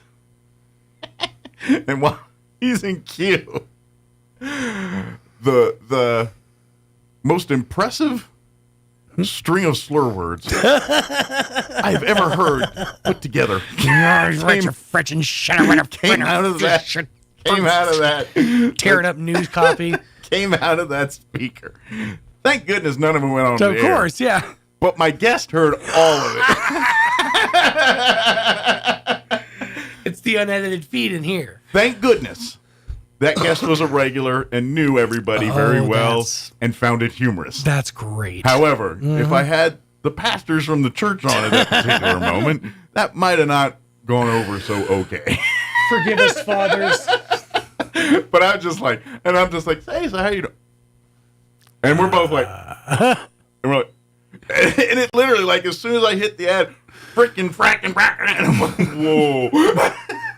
And I'm like, do I turn it down or keep listening? I don't know which way I want to go with it. What's amazing, though, is no doubt he's like, in other news, major action today. Immediately they just go back into it. It's like, and we're back. Yeah, so that's the news pro out there. So I'm gonna get it out. I'm gonna say what I need to say as soon as that red light comes back on, and we're back. Oh, I've done that. We've got a great quiche recipe coming up. Bill Dwyer's on the scene. Yeah, I've done it myself at least a dozen times over the years. Most of the time, I get the mic off. I'm hoping our guest at the extension office, folks. I believe so. Good, because that's why I'm going to join us here. That's the thing. I need like I had my door, and it's never angled right anymore. But maybe we need to go to old school and have the window. No, that's not going to happen because that wall is thicker than Hades. But that would be kind of nice to have a little just a viewing window. Yeah, but then again. Conversely, I turn into monkey in cage, which I don't like either. That's the Artesia studio. Right. Like when you're in that AM studio, you're monkey in cage because it's all glass, like from the outside, and you're not even close. It's you got to keep going back. Trust me. I know the sweet spot. There is a sweet spot, and that ain't it. You got to go back about another foot that way, and that way I can only see the door. I can't see the. Yeah, but I can't see in. It's for the door. The door is what I can, and it's. You know what we need is one of those convenience store angle mirrors, like that. So you can just like the seeing eye. Yeah, or better yet, if you can just get me like not the Tom Cruise War of the Worlds, but the the 60s War of the Worlds with the yellow and the eyeball thing. It had like that tentacle eyeball thing. Right. If I could just get me one of them and I could just peek it around the corner. So we need Mike a tentacle eyeball. You want to put that on the manifest? get that on our next. Maybe consult that order. War of the Worlds movie and maybe some Star Wars to get inspired for ideas on that. Yeah, Gene, can we get that on the budget? Well, it's Lana who's listening right now. Or better yet, okay, a Lana. Looney Tunes-esque telescope that I can stretch out and goes around the corner. Maybe that would be easier. When I was a kid, and I'm going to see if Roy remembers making one of these. Do you remember you get the big milk carton? Yeah. And you get one mirror, and you put it in this way, and you get the other mirror, and you put it in this way, and you it was make the periscope to see around the corner. Periscope. Yeah, the periscope. Yeah. So it's one of those. We just need to get a milk carton and 2 mirrors, and we can make this for Mike. There you go. But you need about. But he'll have to stand by the wall. Actually, I want I'm going to need about a 10-footer. So we're going to need a series of mirrors. Drink your milk, kids. Not in the gallon, the half gallon, please. In the carton. Not them newfangled plastic ones, in the cartons. Yes, our folks from the Extension Office are here, so let's shut up about milk cartons and get the hour going. The folks from the Chaves County Extension Office are going to join us here, of course. We got some upcoming events and things. There's Drew. And, of course, we also can recap fair. We got a lot of stuff to talk about, so we'll talk about that with them in just a bit. Later on the hour, we'll get you up to date with the news of the local variety, along with your Wall Street business update and whatever else we can come up with for this hour of the show. But first, your weather. Kind of nice. Got rain chances, got a little warm, a little cold. We got a little all. It's like a whole John Denver song in our weather this week. There you go. I'm meteorologist Steve Hamilton with your Pecos Valley weather. Still pretty warm today, but we have cold front dropping in overnight. That'll cool things off quite a bit on Wednesday. In the meantime, upper 80s to about 90, sunny and light wind for today. Overnight, some clouds, mid-40s and breezy, and then we get sunshine on Wednesday. Afternoon highs down to about 70. Mix of sun and clouds and mid-70s for the high on Thursday. That's your latest forecast. I'm meteorologist Steve Hamilton.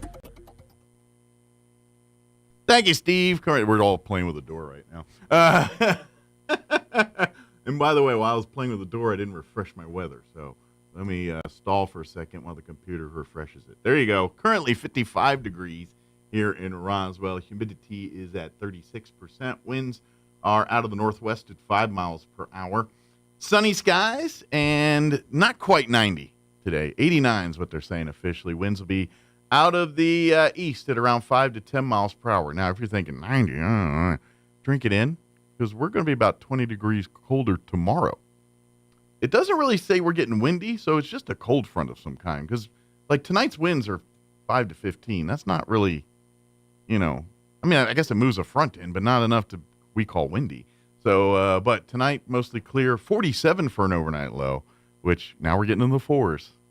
We're probably about a month away from frost talk here in a little bit, I'm guessing. But Drew's over here. He's like, it'll be on November the... But yeah, 47 for an overnight low. And like I said, tomorrow, much cooler, sunny, 70 for a high. Winds will be out of the northeast at 5 to 10 miles per hour. Tomorrow night, partly cloudy, 49 for an overnight low. So actually a little warmer, oddly enough. South winds 5 to 10 miles per hour. We are looking at rain chances beginning Thursday. Now, they're lower Thursday and increase during the weekend, but Thursday we are looking at a 20% chance at afternoon showers. They do say mostly cloudy for the day, so maybe not the sunny day we think. Sunny 75 for a high, south winds 5 to 10 miles per hour early, 10 to 15 for the afternoon. 20% chance of rain Thursday night, mostly cloudy, 54 for an overnight low. Friday we're looking at a 20% chance at afternoon showers. Mostly sunny in the low 80s, 82 on Friday. But Friday night, so if you're going out to football games, might want to, don't take an umbrella because that's just rude to the people behind you, but put on a poncho or a rain jacket or something. And because we're looking at a 40% chance of rain Friday night. But they do say mainly after midnight, so unless that game goes really long, you should be all right. Winds will be overnight low 56, no wind. So a little actually warm that night too. Saturday, we're looking at a 30% chance of rain, mostly cloudy, highs right around 80. Saturday night, a 40% chance at showers and thunderstorms, mostly cloudy, 55 for an overnight low. So we're actually warmer for the weekend overnight. Sunday, we're looking at a 30% chance at showers, mostly cloudy, and 78 for a high. And I'm guessing that cloud cover is going to kind of blanket in the warmth a little bit. Then maybe that's why it's 50s for the weekend and 40s right now. That's probably my guess. That's like, you ever notice when it's foggy, it always seems a little bit warmer, more humid, but a little warmer. Anyway, sorry, got sidetracked. And then Monday, Sunday night, we're looking at a 20% chance of rain, and then Monday looks like just sunny talk with 81 for a high there. All right, it is 8:27. Let's go ahead and pause for a quick 2.5-minute break, and then Drew will join us on the other side from the Chaves County Extension Office. Don't go away. You're listening to Mornings with Mike Winters. Are you ready to succeed? The health education programs at ENMU Roswell can set you up for success with a wide variety of courses such as emergency medical services, fire science, medical assisting, nursing, and respiratory therapy. ENMU Roswell can prepare you for a rewarding career in the healthcare industry. ENMUR stacks courses in order to get the student into a job as quickly as possible while creating a pathway for more advanced certifications, licenses, and degrees. Eastern New Mexico University Roswell. Success starts here. At Artesia General Hospital, we know it's early, but schedule your mammogram today and save. Call 855-RAD-EXAM and save 10% off mammograms scheduled through October, Breast Cancer Awareness Month. And get a refreshing drink discount from Kith & Kin in Artesia or Blue House in Carlsbad. We use leading-edge, FDA-approved Genius 3D mammography technology to deliver more accurate results faster and with more comfort. Women over 40 do not need a referral for yearly screenings. Learn more at artesiageneral.com/mammogram. Are you walking around with a space in your mouth from a missing tooth? Are you having difficulty chewing? Or are you holding back on your big smile in those group photos? Hi, this is Dr. Sarah Usher with Carabelli Dental. Did you know that we provide dental implant treatment for our patients? We can help you replace one tooth or all your teeth with dental implants. Why not call our office today? Set up an appointment and let's chat about options that will boost your confidence and allow you to live the life with the smile you want. Come see the team at Carabelli Dental at the corner of 9th and Main in Roswell or call 575-622-4455. At Anderson Bethany Funeral Home and Crematorium, we honor and pay tribute to the achievements of your loved one by celebrating the life you shared together. Anderson Bethany Funeral Home and Crematorium is compassionate and cares about our local community and the families we serve here in southeastern New Mexico. Locally owned and operated, we will be here to help you decide how to celebrate the bond you've shared and pay tribute to the unique individual you've lost. Visit us at 2609 South Main in Roswell or call 622-5888. When others say no, Roswell Hyundai says yes. The bank manager is at Roswell Hyundai for a short time to say yes. No social security number or ITIN number? Yes. No driver's license? Yes. It doesn't matter. Roswell Hyundai says yes. If you have a job that earns at least $12 an hour, Roswell Hyundai wants to say yes. Roswell Hyundai wants 100% approval, which means they want to say yes to you. Yes. Get zero down, yes. zero payments till fall, yes. plus up to $4,000 more for your trade. Yes. On now at the home of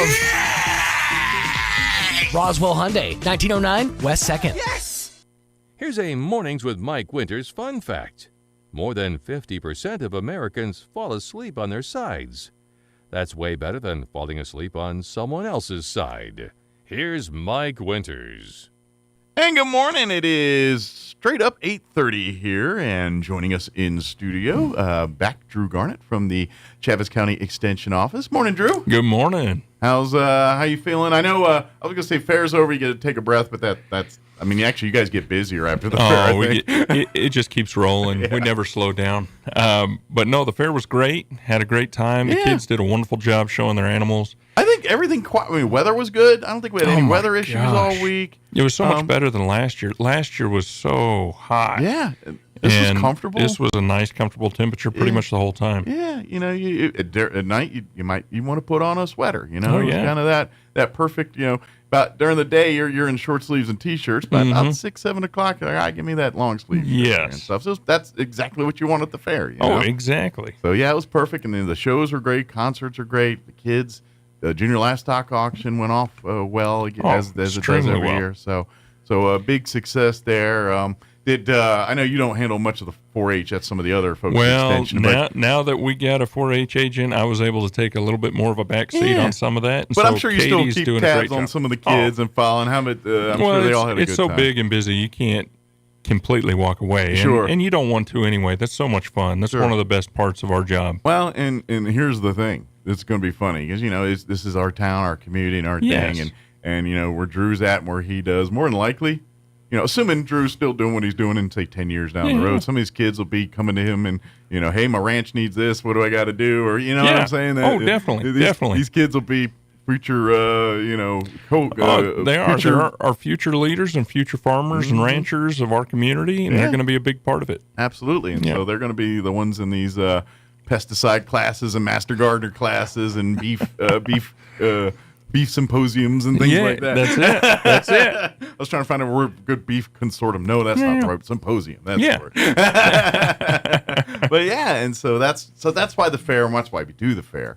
We all want to come out and ride the rides and eat all the food and enjoy the shows, but we're all out there to support these kids, whether it's in that home ec room or out in the livestock ring. That's why very we're much so. Yeah. Very much so. And it was a great show. We had a great turnout of youth, and they really did a wonderful job showcasing their animals and their hard work. Yeah, and I hope well, based on the numbers I'm hearing, they made lots of money on Saturday. Yes. Which is always fun. Which is always the idea, fun. and that's kind of, if you've never been to a junior livestock auction, and it doesn't matter if it's the Chaves County Fair, the Eastern, go down to the Eddy County Fair, all of them. That's usually a show because they, especially, I know with Chaves and Eddy particularly, they kind of, there is a gentleman's or agreement, kind of, we'll raise more than you this year with Chaves. But at the same time, they both kind of like to, there's always, because we all know our communities and know our kids and know our families, and some kids, sometimes there's usually families that are going through a lot. Oh, yeah. And so this is usually that rally time with the farmers and ranch. Say, hey, that family's going through a lot. Let's support them. Let's overinflate their bids and make sure they get a little help here. Yes, and that's exactly. What they do. And that's the beauty of it. It really is the community, the businesses here locally coming out and supporting these kids and putting an investment into our future. Absolutely. And as we talked about a minute ago, these are our future leaders, our future farmers, our future ranchers, the future community members that are going to be leading us forward. Absolutely. And so it really is an investment into their future and back into this community. Absolutely. So that's why you see that and all that. And so I really hope, if you didn't get a chance this year, make a point to try to come and check that out, because then you see the heart of the county. You really do. You see the heart of what this is all about. And that's where you see it. So exactly. And then you're going to have a whole new perspective on fair. I think so. Anyway. I'd love to keep talking about fair, but we don't have time because there is a flurry of events and activities coming up in the coming weeks and months here through Extension Office in many facets, from gardeners to, of course, Christmas around the corner. You know what that means. So there's a lot of stuff. Oh, yeah. So we've got a bunch of things coming up right here, and I'm pulling up my list. I'm not trying to be rude on my phone. It's like a parchment. I do. It's getting longer and longer every year. But very classy. I mean, it's the parchment.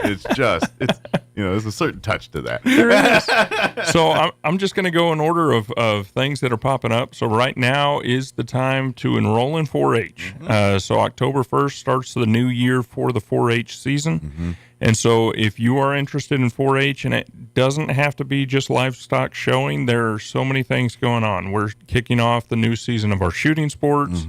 There's many activities from leatherworking to sewing to cooking to leadership skills to public speaking. So if you have a fear of public speaking, this is a great place to get over that fear, because that is such a valuable skill. Absolutely. And will take you a long ways. Absolutely. And so there's so many opportunities within 4-H besides just showing livestock. Absolutely. But if you want to get into showing livestock, you don't know the first thing about it, come talk to us. We can figure out a way for it to work. And like you said, too, even if you don't live on the farm and ranch, but you want to do that. And that's like at the fairs, that's why you see those pet categories and stuff. Yes. And so you do get a chance to do that, even though you don't have the space or whatever to raise a pig or a cow or something. We can figure out that. There are a lot of community members here that open up their stalls, their so you can areas, so you could lease a space. Yeah, that's a great idea. And take care of your animal. Now, they're not going to take care of it for you. You've got to do the work. But that's the point of it, right? Is you're supposed to be don't get your me wrong, project. I bet that's an extra set of eyes. Let's call them parents and say, hey, is your boy or girl been over here attending? That thing looks like it needs some work. Oh, it does help. It does help. And generally, but that's part of the teaching process. Yes, that is. That's part of the learning and the lesson. And so those community members really do help out in a lot of ways. And so we really do appreciate them and their support. But then coming up this Saturday, we have gardening at the library. Yeah. And we're going to be talking about the beneficial insects here in New Mexico so that you know what is a good bug and what is not so good a bug. This is, I highly recommend you check. If you, and I don't care if you're interested in gardening, you're the backyard guy who's got the couple plants or taking a little bit more serious, and you're like, no, I come out on the farmer's market on Saturdays with my... Any level of that, you're going to go in there and come out learning and being. This is the master gardener's a reason, and I'm going to make it another bad joke, but literally these guys are the Jedis. Like if they got the robes and the lightsabers when it comes to gardening and stuff. These guys, and they have a lightsaber. I haven't gotten one yet. Where'd I get one? Of course, it's green. But anyway, well, But you know what I mean. Like these are folks that really, and particularly know probably southeast New Mexico. Which, and like you talk, I mean, like we have the Roswell Sea guys on, and if you live on the north end of town, and what they tell you to do with soil and things may be completely different than what if you live down by Roswell High. It's different. No, it is very different. I mean, just right here within Roswell, most of our winds come off the west side. So if you're on the west side, you need to have some sort of windbreak, or you need to be putting your plants on the east side of your house, things like that, in order to protect them from the wind. So there's a lot of things that go into it, and that's actually, I'm going to go ahead and jump out of order now, but since we've kind of tailored into this, so we have the gardening at the library, which is every third Saturday of the month. So mark on your calendar. Mark it on your calendar. And air conditioning, everything's working again, so it's calm. Although it's almost cool enough now this morning. But yeah, you're right. But the temp is comfortable in there. It is comfortable again. And so please do come out. But then on November the 19th, we are actually going to have an urban horticulture symposium. Okay. And it's going to be at the Roswell Civic Center here in Roswell, and it's going to be tailored more towards southeastern New Mexico gardening. And so it's open to the public. It's open to anybody who's interested. We have plenty of room. And since it's urban, I'm guessing this is designed for gardens and small spaces. Gardens, we're going to people don't have acres of land to do things. Well, hey, you know what? If you have acres of land that you want to do something with, this isn't a bad place to get some information. So we're going to be talking a lot about plant selection. Okay. We're going to be talking about pruning. We're going to be talking about vegetable gardens. We're going to talk about lawns and specifically water usage in lawns, which is a big topic here in Roswell with the prices going up on water. Yeah. And so we want you to be efficient. We want you to have a beautiful yard, but we want you to be efficient with that water. So we're definitely going to be hitting on water management. Yeah, when it comes to water, and it's not always about the quantity of water. Yes. It's when you do it and how you do it. Yes, that is exactly right. And so we can grow beautiful yards and still save you money on your water bill. Yep. And so we're going to have our specialists from NMSU coming and talking about that. And then we're also going to be talking about soil health, because that's where all of the growing starts, is right there in the soil. And so it's going to be a great day. Lunch will be provided, so we do ask that you register for that, and you can either go to our extension website. So Chaves County Extension, if you just throw that into Google, it'll come up, and you can go there. There's a link that you can register, or if you go to our Facebook page, we're also putting flyers up all over town. There's a QR code on those flyers. So please do register, because that gives us a head count for lunch that we're going to be serving. Sure. And because you don't want to have to shortchange someone and then get less sandwich or whatever there. Yeah. Exactly. And so it is going to be a great time. It's going to be a great place to learn, and it really does give you plenty of time to start planning for your spring gardening and growing. And it sounds like whatever goal you're trying to achieve, there's a facet of this that's going to cover you. Like, no, I'm trying to get my grass green and look good. Oh, we got to start. No, I want to start my own little vegetable garden. Okay, we got you covered here. Yeah. You know, no, I want to get into flowers and stuff. All right, we got a section for that too. We're really trying to cover all bases, so that gives people opportunities and options coming this spring. Sure. And so, of course, we're hoping to turn this into an annual event, and it is sponsored through the Master Gardeners that are going to be doing it, and our office, obviously. But so we really want to turn this into an annual event. So we're also going to have a survey at the end of it that helps guide us as far as what speakers, what topics you're looking for in the future. And so this really is going to be a great opportunity. Anybody who's looking to grow a yard, grow trees, or wondering what plants to select, how to prune their trees, because come January and February, you're going to be wanting to prune your trees when they're in their dormant period. Absolutely. So that is the best time. Well, and that's just it. This kind of, that's what this class is all about. It's really making the most.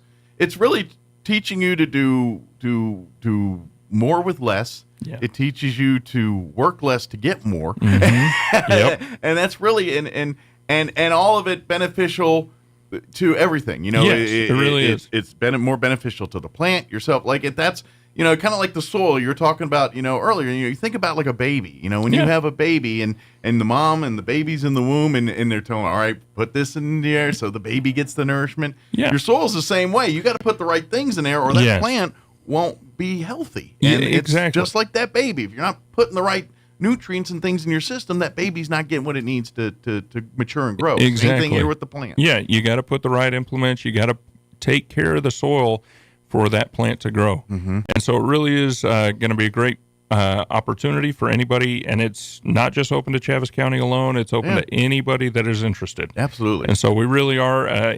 Please do register, though, again, so that we have enough food for everybody. Yeah, that's the thing. That is a big thing. But I'm just telling you, I just think for folks because I think all of us at some point are like, man, I wish I could do that, or I just want to grow my own plants. I'm like, you can. This is it. This really class, and you're thinking, I got the brown thumb. It's like, no, you just got to have the knowledge. If you really follow these steps, it's kind of dummy proof in some cases. Obviously, Mother Nature does what Mother Nature does. But there's going to be times where it's tougher than others, but we'll give you the information that especially helps at you this get level. through. Like if you're just trying to learn how to start a garden or something, it's pretty treacherous. Now, if we're trying to say, how do I maximize my tomato output? And all right, now we got to get a little science. Yeah, on you. we're going to go a little deeper. Yeah, but then that's the other thing is we do have our vegetable specialists coming in, and so you can be a lot more self-sufficient and grow your own vegetables in your backyard. Sure. And so there's a lot of great opportunities here in Roswell for that. And so, if you wonder why you should do that, unfortunately, I think they're done for the year. But go on a Saturday morning during the summer to the farmers and garden and see the difference of that produce. Oh yeah, versus what you're seeing in a grocery store. Yeah, and that's why you should grow your own. I'm not trying to say go, but there's just nothing wrong different with the grocery store. But it was all purpose driven, right? So what is the main purpose of that grocery store? They want a product that is going to have a longer shelf life. Mm-hmm. That can transport from wherever it's grown to the store, have a long shelf life. That way there's more opportunity for more people to purchase that produce. And so a lot of that breeding technique for a hardier produce to go to the store and survive that shipping and transport and that long-term life. And some of it's cosmetic, too. You look very much. Because let's face it, and I know people, but like if you happen to see a tomato that was grown, say, in the 1800s versus a tomato grown today, you wouldn't almost not recognize it because and to be honest, you're going to probably look at that tomato from the 1700s. It looks a little sad. But then when you cut into it and taste it and everything else, you're like, the flavor profile is completely different. And so we've kind of evolved, what you think of this thing is that, and a lot of that's, again, because we got to get food from one place to the other, and we got to get it to where it's still.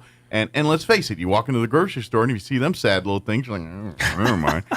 Ooh, this one's bright and beautiful and all that. And so that's a marketing thing. And so if you want some of those really fresh produce, those farmers market, or growing it yourself, and so that's what we're trying to bring here. Yeah. But it's going to look a little different, and I'm telling you, it's going to taste a lot different. Oh, yeah. You'll get a completely different flavor profile from those that you grow in your backyard. Like you always see those people like, I eat tomatoes like an apple and all that. And it's like, that's because if it's a grown one, that's actually not a bad, sometimes out here, like, well, okay. But that's really, that comes from that place. And so if you want to start that and do that for yourself, and like you said, it could start really as a flower bed that's right next to the house there. Yeah, and it doesn't have to be a large set. You can do it in pots. You can do it if you have a small space. You can do it as well. And so it really is a whole lot of opportunity. Don't think you have to have a ton of land and use a ton of water. Yeah. You can really starts with one plant, man, and then you get results, and then you learn. And to be honest, the first time, I don't think I'd plant a bunch. I'd really plant one or two, get good at those. Yeah. And now that you got the system down, let's throw some more down. You know what I mean? That's kind of. If you learn your mistakes on one and then get, and then once you figure it out, put the rest in. Kind of thing. Obviously at the appropriate times for season, because You try to plant a tomato in the middle of July, it's going to be, or whenever it's not appropriate, it's not going to grow right. Yeah, that is exactly right. Unless you got a greenhouse. Yeah, exactly. Unless you got control of the climate. and so don't forget to sign up for that. That is November the 19th. So make sure to mark it on your calendars. It will be all day. We'll start about 9 o'clock and then roll on through until about 3 or 4. That's why I want you to put in for lunch, because you're going to get hungry, and we don't want hangry people. No, definitely don't need hangry people. But then going back in a few dates, so for anybody with a pesticide license that needs their CEUs, it's that time of year again. It's that time of year again. November the 6th, we are going to have our CEUs. You will have all 5 CEUs that are required for your license. November the 6th at Eastern New Mexico State Fairgrounds in Hobson's Hall. Okay. And so you commercial pesticide folks out there, if you commercial, need updates on your private, any of it, public. Yep. I'm just thinking most people use it commercially. There's a lot of them that are coming in commercially. A lot of our private applicators are going to like the New Mexico Hay Association but generally they work on a ranch and or others someplace where they're doing this on a weekly basis or something like that. Yes, but in order to maintain that license, they still need so many continuing educational units, and that's what the CEUs are for. Like any other science, it evolves over time. Oh, it does. And completely. so if you haven't been in there to get your thing in 4 or 5 years, the science may change slightly. I'm not saying they reinvented the wheel in 4 years, but maybe a pesticide or a certain chemical that they thought was good then is maybe not so now. We're saying, you know what? No, that used to be. We've got one that's way better. Because regulations are constantly changing, so that's why we always make sure that we have a representative from NMDA to address those changes. And we also bring in specialists that come and talk about modern technologies, a little bit changes in technique or how to do things properly. Because it's not just buying a product and then spraying it. Sure. It's making sure you have the right product, that you're timing it right, and that you're rotating that product. Because if you use the same product over and over, that's where we get resistance. Well, yeah, exactly. Well, it's like anything else. It's like drug tolerance. Alcoholics and things. The more they drink, the tolerance they build. It's no different here with pesticides or any of these kinds of things, or even medicine. It's like antibiotics. That's why they tell you don't go crazy with antibiotics, because your body builds a tolerance. Same kind of thing here. But also true. That's just, and that's just kind of just in the farming, especially when you get in the ranching industry. Like generally speaking, and I know nothing about this stuff. I just know, but I know enough to know that, like, if you're a farmer, you're probably growing one crop in one season, and you're not just, I'm a corn farmer and that's all I grow is corn. No, you're probably growing corn in this time of year and growing wheat, soy, or whatever in another season. But to be honest, they do that to not deplete the soil, because if you grow the same thing, it's going to suck it all out. Oh, yeah. But then you grow a different crop, it throws so stuff in, it takes other things, and then the other one puts stuff in and takes other things. And exactly. It's that cycle. Yes. And so, but that's farming and ranching, and that's where you learn that kind of stuff. And it starts as simple as basic as the class at the library on Saturday. That's it. It does. And then gets more in-depth as we go to this all-day event. That's right. That's right. And since we're still on the gardening side of things, so November the 13th, if you are interested in becoming a master gardener or learning what it takes to be a master gardener, or you just want more information about gardening, come to our open house. So we will have an open house where you get to talk with master gardeners, myself, and enjoy some snacks. Gotcha. So if you got specific questions more information, or things that, what do I do about this thing? And learn how to sign up. What exactly is the process of becoming a master gardener? And so that'll be November the 13th at our offices at 200 East Chisholm. So there's some more Jedi robes in the back that we can fill? That's it. We've got plenty of room. And really, we do need more people in there because we keep adding and adding projects. Sure. And so we need more help, and that would be a great thing. I imagine, master gardeners, these are people, you don't get to be a master at something when just walking in the door and doing it. You've been seasoned, you've been doing it for years. So at some point, these are probably folks that are, I kind of want to spend more time with my grandkids, and you know what I mean? I got other aspects of life that I want to turn to. So I'm guessing, you need the next generation to kind of fill the void a little bit as these others kind of step down. But Not even so much that they're stepping down, so much as we are just finding so many opportunities to volunteer and help our community. The workload's getting... That the workload is increasing. We got a 5-pound bucket and 10 pounds of work to do. Yes. For example, one of the projects that we're really starting to get into and starting to help with that we really are excited about is Church of Christ and Christ Church and Gateway actually have a community garden there on property, which they grow produce that they then donate to Harvest Ministry and other food banks in the area. That. And so we are really starting to try and work with them and really take that garden to another level. And so that's a big project and a big task, and we're looking forward to it. Christ Church and Gateway have done a great job with it. How cool would that be conceptually? We're excited to help them. There was like this, 50-acre plot of farm out in the county there where it literally was that. And it's just this going on. How amazing is that? And so there's a lot of opportunities out there. And so we are really, and we've been working actually in Artesia too. We have some master gardeners out of Artesia and Carlsbad that have been working in a community garden down there. And so we really are open to anybody that's interested in helping and benefit the community through gardening and through growing and through education. And that's really our goals. Absolutely. So come learn more. And it really, Master Gardener, you don't get intimidated by the name. If you're like, I have a brown thumb, I kill everything. This is where you can learn and get that knowledge and get that community base that can help you grow. Yeah, they're not going to talk to you like all in science terms. They're going to get you at your level. You know. So if you kind of know a thing or two, they will talk to you like you know a thing or two. Yes. If you're like, what's the green thing again? They'll talk to you like it and explain it to you. We'll help you. And that is one of the best parts about it is it really is a community that helps each other and really reaches out and does a lot of good things in the community. Absolutely. So a lot there, but we do have more on the home ec side, and some of that we need to talk and I do, because Tamara will kill me if I don't bring it up. Well, this is arguably one of those tentpole events that the Extension Office is known for. I mean, fair stuff and things, but outside of that season, it really is this Christmas showcase. The Christmas showcase is a phenomenal program, and if you've never been, you need to go. Absolutely. And so it is going to be November the 12th at the fairgrounds.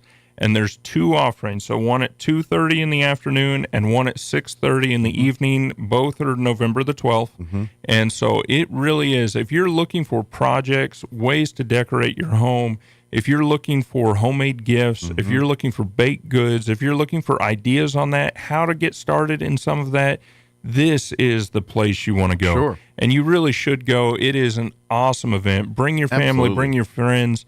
It is a great place to go and get some ideas together for your holiday parties. And you get to sample food. And you so get to sample food. Eating, I mean, that's my favorite part. Definitely the baking and the cooking and the meals. Those are my favorite part by far. Come a little hungry when you do it. But yeah, it is really, and it's a round robin showcase. And the one thing that's kind of and what makes it really tradition is each year you get a recipe book that comes with all the crafts, all the food recipes, all the gifts, the things that you learn. It's in that book for you to take home, and then you can reference to make for yourself. Yeah. But each year they put out a new book, and it's all different each year based on whatever crafts are going on. So there is a bit of a collect the whole set kind of thing, and so there's folks that come out every year to collect it.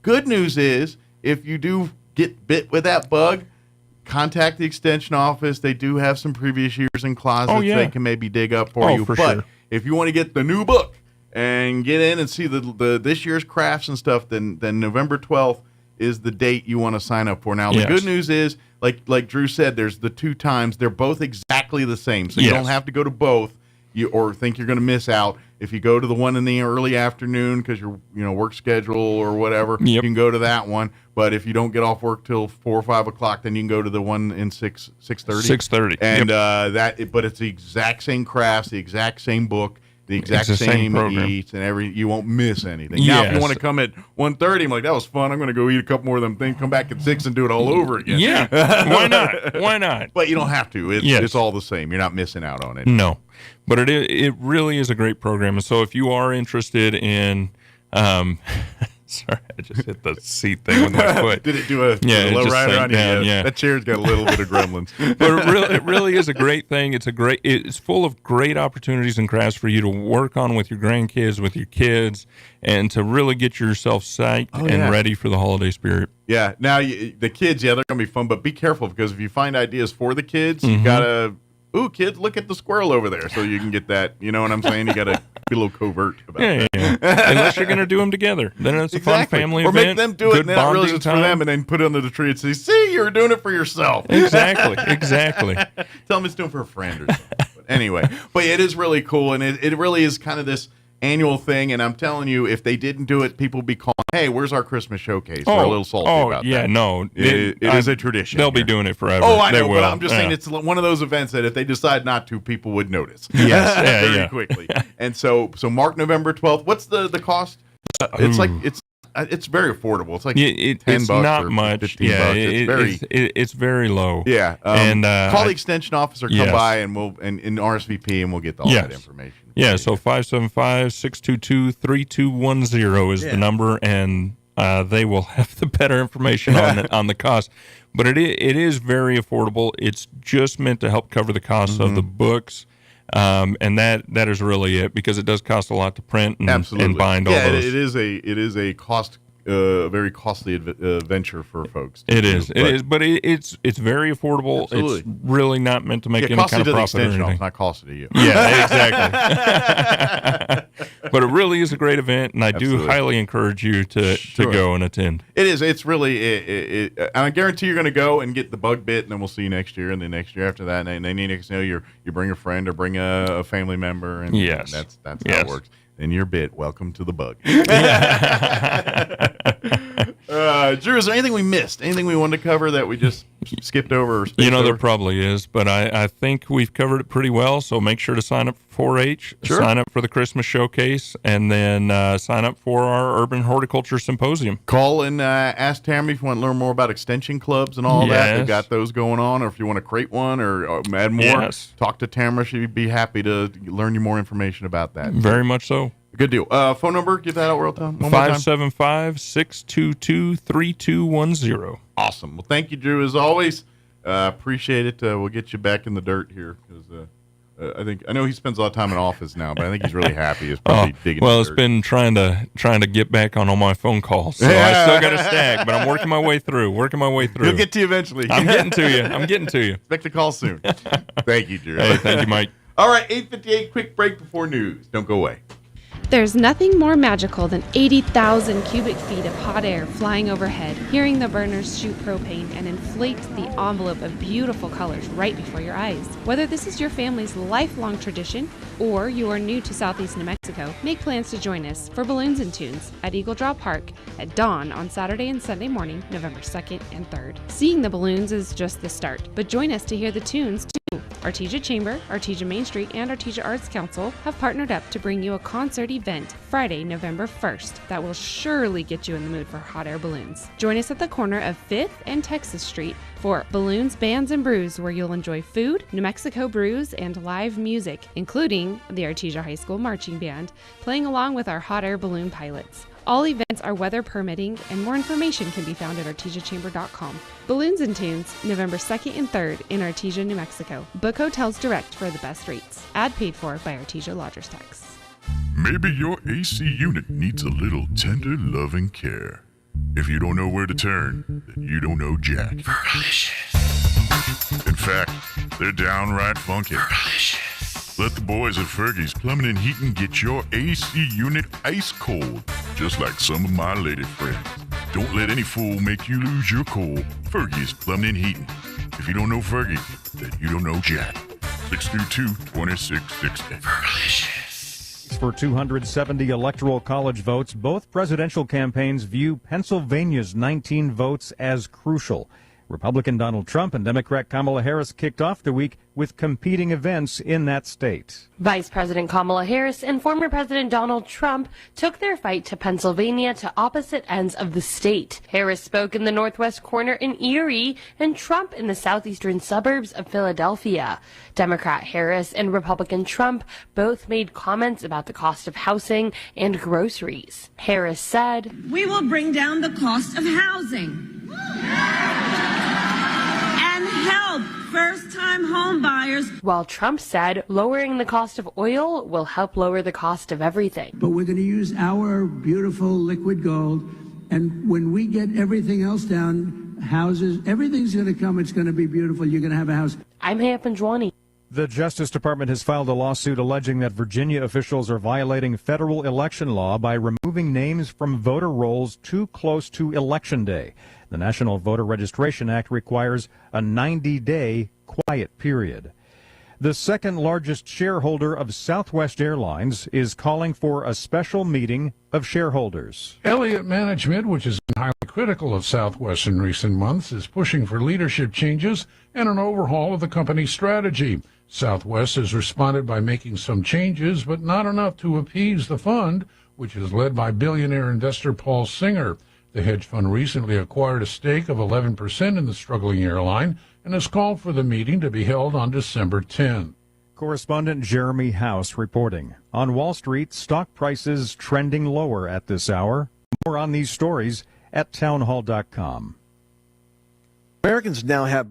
Everybody wants cheap airfare, but where do you find it? You call low-cost airlines. Their prices are direct from the airlines, and they're so low you can't find these fares published anywhere. They specialize in cheap flights, discount hotel rooms, cheap car rental rates, and great package deals anywhere around the world. Wherever you want to go, they can help you get there cheaply and with a best price guarantee. If you want the lowest prices on your airline tickets or other travel services, call now. That's right, call. That's the only way to get these rates. Experts are standing by 24/7 to get you the cheapest airfare and hotel rates available. So don't wait. Call right now for the lowest travel prices anywhere and for great last-minute travel deals too. Call 866-755-5300. That's 866-755-5300. Again, that's 866-755-5300. Call us right now. There's been a drastic increase in the number of migrants found dead in New Mexico. The most recent data shows that during the first 8 months of 2024, the bodies of 108 presumed migrants were found near the border in New Mexico. In 2023, the remains of 113 presumed migrants were found. That compares to 9 bodies in 2020 and 10 bodies found in 2019. It's not clear why more migrants are being found dead in that area, but many experts say smugglers are treating migrants more harshly and are bringing them on paths that could be more dangerous in extreme heat. I'm Donna Warder. 49 Democrats in Congress are appealing to the largest U.S. companies to hold on to their diversity, equity, and inclusion programs. But their call comes amid a backlash against DEI initiatives that has prompted several major corporations to cut back or eliminate those programs. News and analysis at townhall.com. Stellantis is fixing its slowing U.S. sales at the right pace after fumbling a marketing plan earlier this year. That's according to CEO Carlos Tavares, who pushed out the car maker's chief financial officer and the chief operating officers for both North America and Europe last week. He told reporters at the Paris Motor Show that he's responsible for the bad things that have happened at the company, but also for the good. Stellantis has struggled this year in both Europe and the U.S., where sales are down 20% through September compared with last year. Keith Peters reporting. Republican Senator Ted Cruz and Democratic Congressman Colin Allred will meet tonight in the only debate of their Texas Senate race. It's a contest that could help determine which party controls the U.S. Senate. Nationally, Democrats view Texas as one of their few potential pickup chances in the Senate this year. More on these stories at townhall.com.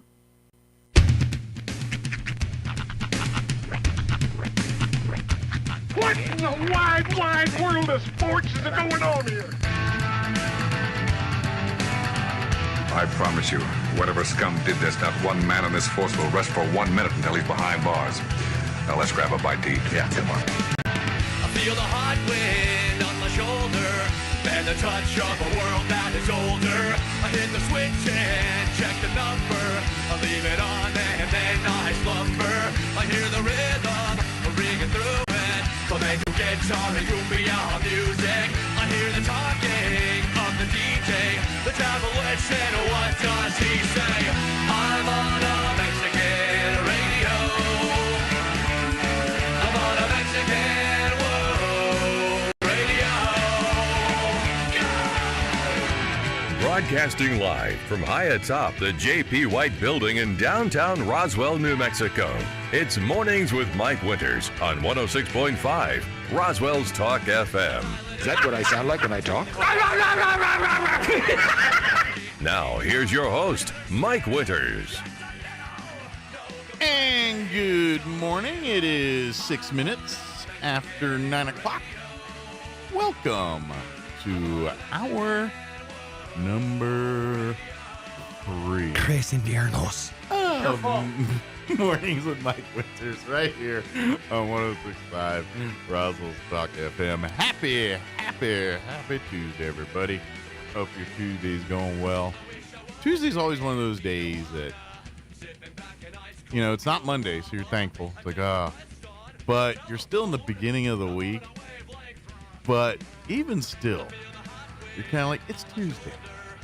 And then for the very, of course, tonight, for the very first time, you're going to start thinking, maybe I could do something this week. And then, then you start really formulating on Wednesday.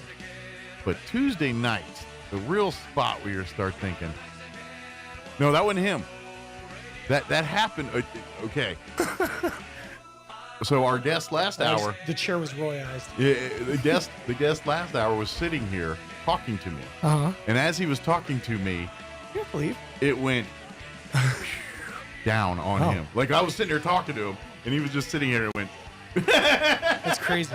Okay. Well, then I'm sorry, Roy. I didn't mean to blame you. I apologize. Yeah, it was, and it wasn't Drew's fault. He was the man sitting there when it did it all by itself. I watched him do it. His hands were on the table and everything. This chair is evil. It's haunted. This chair's haunted chair. It's got gremlins. Ghost chair. But anyway, Tuesday night is your sweet spot where you start thinking, like right around 8, 9 o'clock, you're like, maybe this Saturday I'm going to go do something. And then you start percolating. It's when you start making the plans that you're eventually going to cancel. Yeah, exactly. That's where they start forming right there. Yeah. So happy. Tuesday is a good sweet spot for that. Look for that tonight. For planning. Yeah. So I watched the Big Brother finale. It was on Sunday night. Mm-hmm. But I watched it last night because it was on until 10 o'clock, and I don't, 2 hours. That's like midnight for Mike. Yeah. Actually, that's about the time I actually go to bed. That's what I'm saying. It's about midnight. Yeah. That's when I usually crap out. Like my wife and I, we kind of go back about 9. I usually fart around for an hour, iPad or whatever, and then I go to bed about 10 o'clock usually. So, I usually play football. Right. I really want to know honest. I'm playing. He does. I play retro football. He has a good little size backyard. He goes outside and he just tosses the ball, catches it himself. To myself, I do. Mm-hmm. I do. Has himself a catch. That's right. I yell at myself when I throw it too deep. But anyway. It's too hard. You know I can't run that fast. But so I was watching The Big Brother last night. Mm-hmm. And I don't want to admit this to my wife because she still likes the show, but I think it's run its course. Think you're done? Think you've checked out? Well, it's for the last 2 seasons. I'm getting more and more annoyed with the house guests, just in general, because they're getting younger and I'm getting older, and they just annoy me. Let me ask you. And I don't watch Big Brother, so I don't know how they've been doing these past several seasons. Yeah. Are they adding things to keep it interesting? Oh yes. Oh yeah. Okay. Like they kind of theme it. Like this particular season, there was this AI presence that was kind of running it, and towards the end of the series, the competitions were geared towards defeating the AI monster kind of thing. So they theme it that way, and then they put twists like with this AI, they put other little certain special vetoes and special powers that give people. So that's how they do it. Kind of like Survivor, where they put extra totems or whatever what's in funny, there. and that's the reason I bring it up is what's funny is at first there's a newness to it that it's like, oh well, this is kind of neat. Yeah. And that happens like for the first, I would say 6 show innovations. You take up to that point, you're like, okay, I can accept this. I tried to watch the most recent season of Survivor. I have no idea what's happening. Like I saw a commercial for it and I was like, wow, there's a lot going on There's here. like side competitions and everyone has a coin for some reason. Yeah. And you can then you can buy your way out. And they added so much that it's not even the show that I enjoy. Yeah, like to me, I wish what the allure of that show was for me wasn't the competition. No. Wasn't that stuff. It's it was the people. And to be honest, the show's gotten away from it because if you watch the first few seasons of Survivor, they're really showing them struggling. Oh, yeah. Can't get the fires going. Right. They're trying. By this time, did they even talk about that stuff in the show, or did they go right to just competition? For the first couple episodes, it comes up that you need flint. Without flint, you can't make fire. And yeah, but they didn't really show they showed the harshness of living there, and I feel like that's all not part of the show anymore. It's just go from competition to competition. Where do we hide idols? Who can backstab who? That's just it. There is very little of that, and I guess that over time the producers were like, "Look, we've seen the same show 16 times." So I know that's why that things get shaken up. But at the same time, there's purists out there that are like, this isn't my show anymore. Yeah, and I get that. And to me, and this is where, because I'm a fan of that. I stopped watching Survivor about 10 years ago, but that it was getting to that point where it's like now it's about the people and not really. And I get it. The people are what draw you in, but the environment, the putting them in these extreme conditions, that's what the draw is. And I'm sure you deal with this with Big Brother too. Yeah. You get these players that come on that are like, they've watched every scene of every episode of every season. Yeah, and Big Brother's the Survivor, exact same way. To where they're like, well, you're just pulling a Parvati moment, or that's just Boston Rob. They're like they see the entire show as like, who's pulling whose moves. And the challenges are the same. I mean, they may repackage it, but it's the same challenge. Like, oh, this is the one where they got the tree they got to talk to and go run and get the things out of the mud and go put it in. They may repackage it different. And so they all talk, oh, it's the OTEP game or whatever it is. The same, same kind of deal. This is where I think if you're a disgruntled Survivor fan, and you may already know of this, but if you don't, I invite you to check this out. Okay. Because if you more liked Survivor to see the people surviving. It wasn't even surviving. Okay, go ahead. I recommend you check out a History Channel show called Alone. I've seen a couple of episodes of Alone. They're in like their 3rd or 4th season, I think. No, they're about in 8-10 seasons. I was going to say it's been out for a while. It's been a long time. I've watched episodes of this. The reason I don't like Alone, I love Alone. You're going to love this. Yeah. The irony of this. The reason I don't like Alone is because it makes me feel alone. It's because it makes me feel isolated. Because the whole premise of Alone is you have to by yourself survive and make do, or with your small group. No, it's just I think seasons it's like where 1 they can to kind 2 of people. Is what it is. Yeah, but generally when originally it was just them, they stick them. They don't interact with nobody. And the only way you can get out is by saying you're right. The last person standing gets what, $50,000 or something like that. Yeah. So how it is they get a list that they're allowed to bring with them, and it's usually like a coat, this, and then they'll get a choice of like a luxury item, like an axe or a bow or whatever. Right. And so that list changes and evolved over seasons. But basically, and then they say okay, and then they stick them in South America or Wilderness Canada. Each season's a different location, and basically say live. And when you here and you live till you're done. And the last person says they're done wins. And they usually take, I don't know, a dozen people or so out. They put them at various spots. And they live. And they got their little stuff in their list, and they live. And they got the cameras. They have to record themselves. There are no producers showing them. They have to do their own producing work and a very Les Stroud type deal. And to me, I love that because it really is if you're a psychology person, you're going to love it. because you really see the mind evolve and devolve and break down or improve depending on if they thrive or not in that. That system. was also one of the shows I watched that I was like, immediately I'm like, the producers are messing with them because there was a season. I think it was like the second season. There was a guy who was doing real good. Like he had built himself like a tree fort, like cabin style thing. It was nice. Yeah. It was a nice place. The next episode, it was up in flames. The next there was some shenanigans there. Well, that's just it. I don't think so. That's living out there. You think you're going great, and all it takes is one slip, and it's all done. And I'm going to guess the guy did something wrong with his fireplace. Maybe. And he did something, and he just burnt down his great shelter because he forgot to put something somewhere. It feels like maybe a producer was like, with his foot, just kind of slowly sliding Well, a that's just can they're of not kerosene there. towards They're legit not there. They're like there's been episodes where there's bears and stuff, and they're like, I can't get this satellite phone quick enough to get people here because once they hit that satellite phone, they don't just show up. It takes hours for them to get to them. And some of these folks that have been hurt, it's been a real hairy situation sometimes. There was a show, and I want to say it was on NBC. This is years ago. It was called Siberia. Okay. I think this is it. Yeah.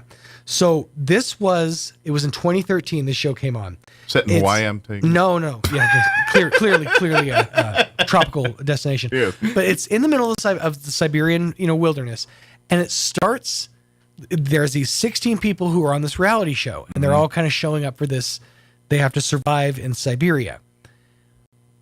But by the end of episode 1, and this was I know spoiler because this ruins it for everybody else, but you find out it's not actually a reality show; it's a scripted series.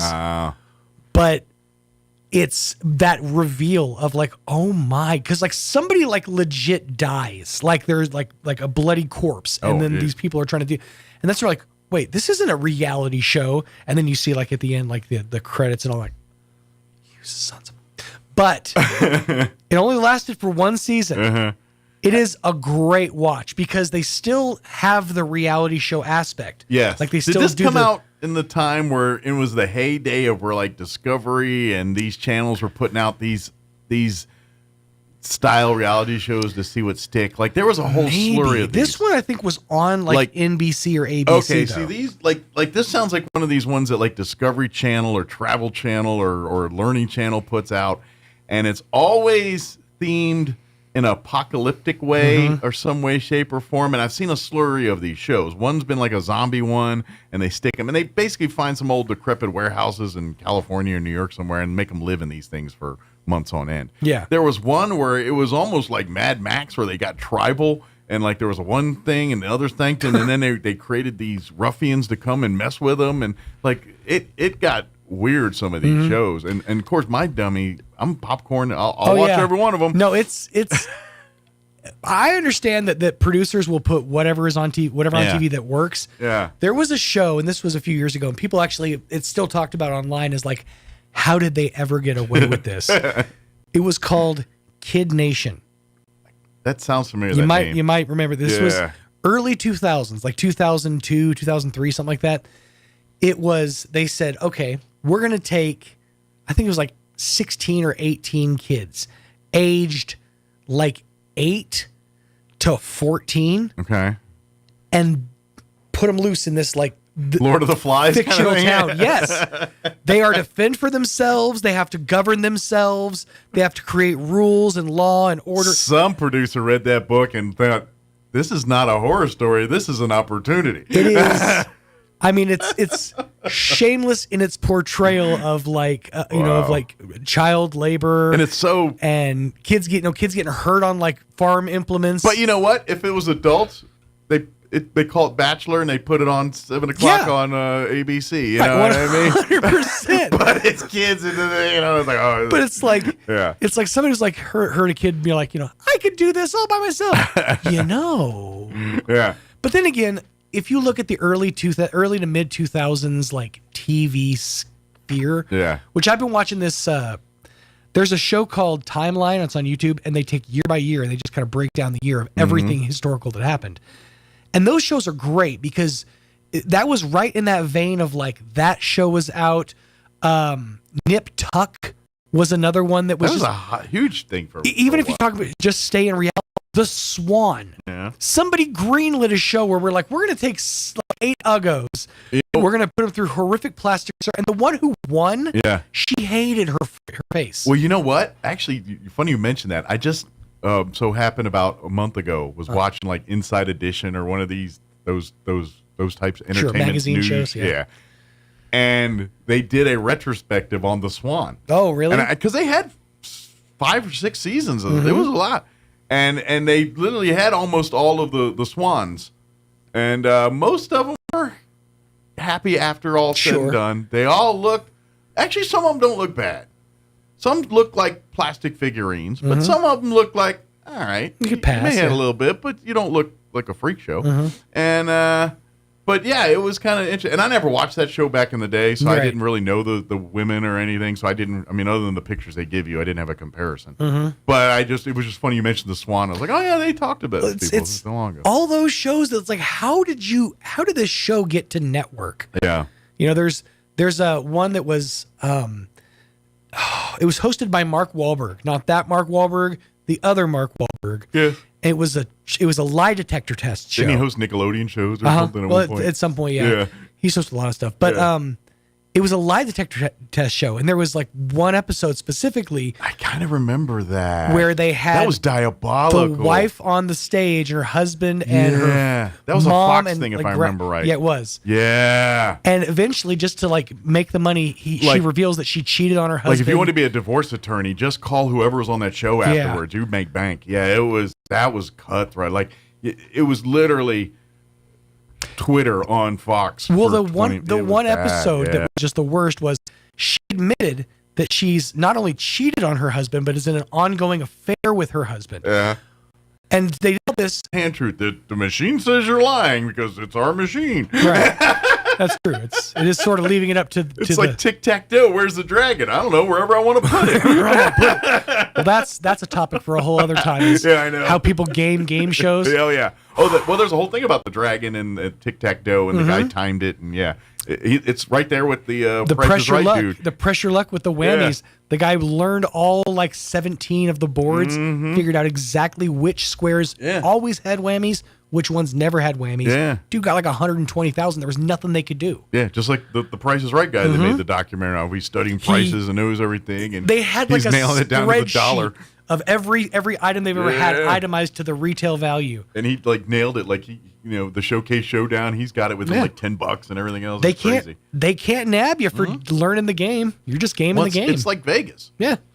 Crown cards is not illegal, but if they catch you, they're going to throw you out. Oh, I like to imagine the pressure luck bookie. Yeah. Just some dude in the back just cracking knuckles. Sure. But that's why they put 6-7 decks in there, so it makes it really hard to count decks. So, exactly. But then again, you get that phenom, that person that can do that. The Rain Man or whatever it is you want to call it.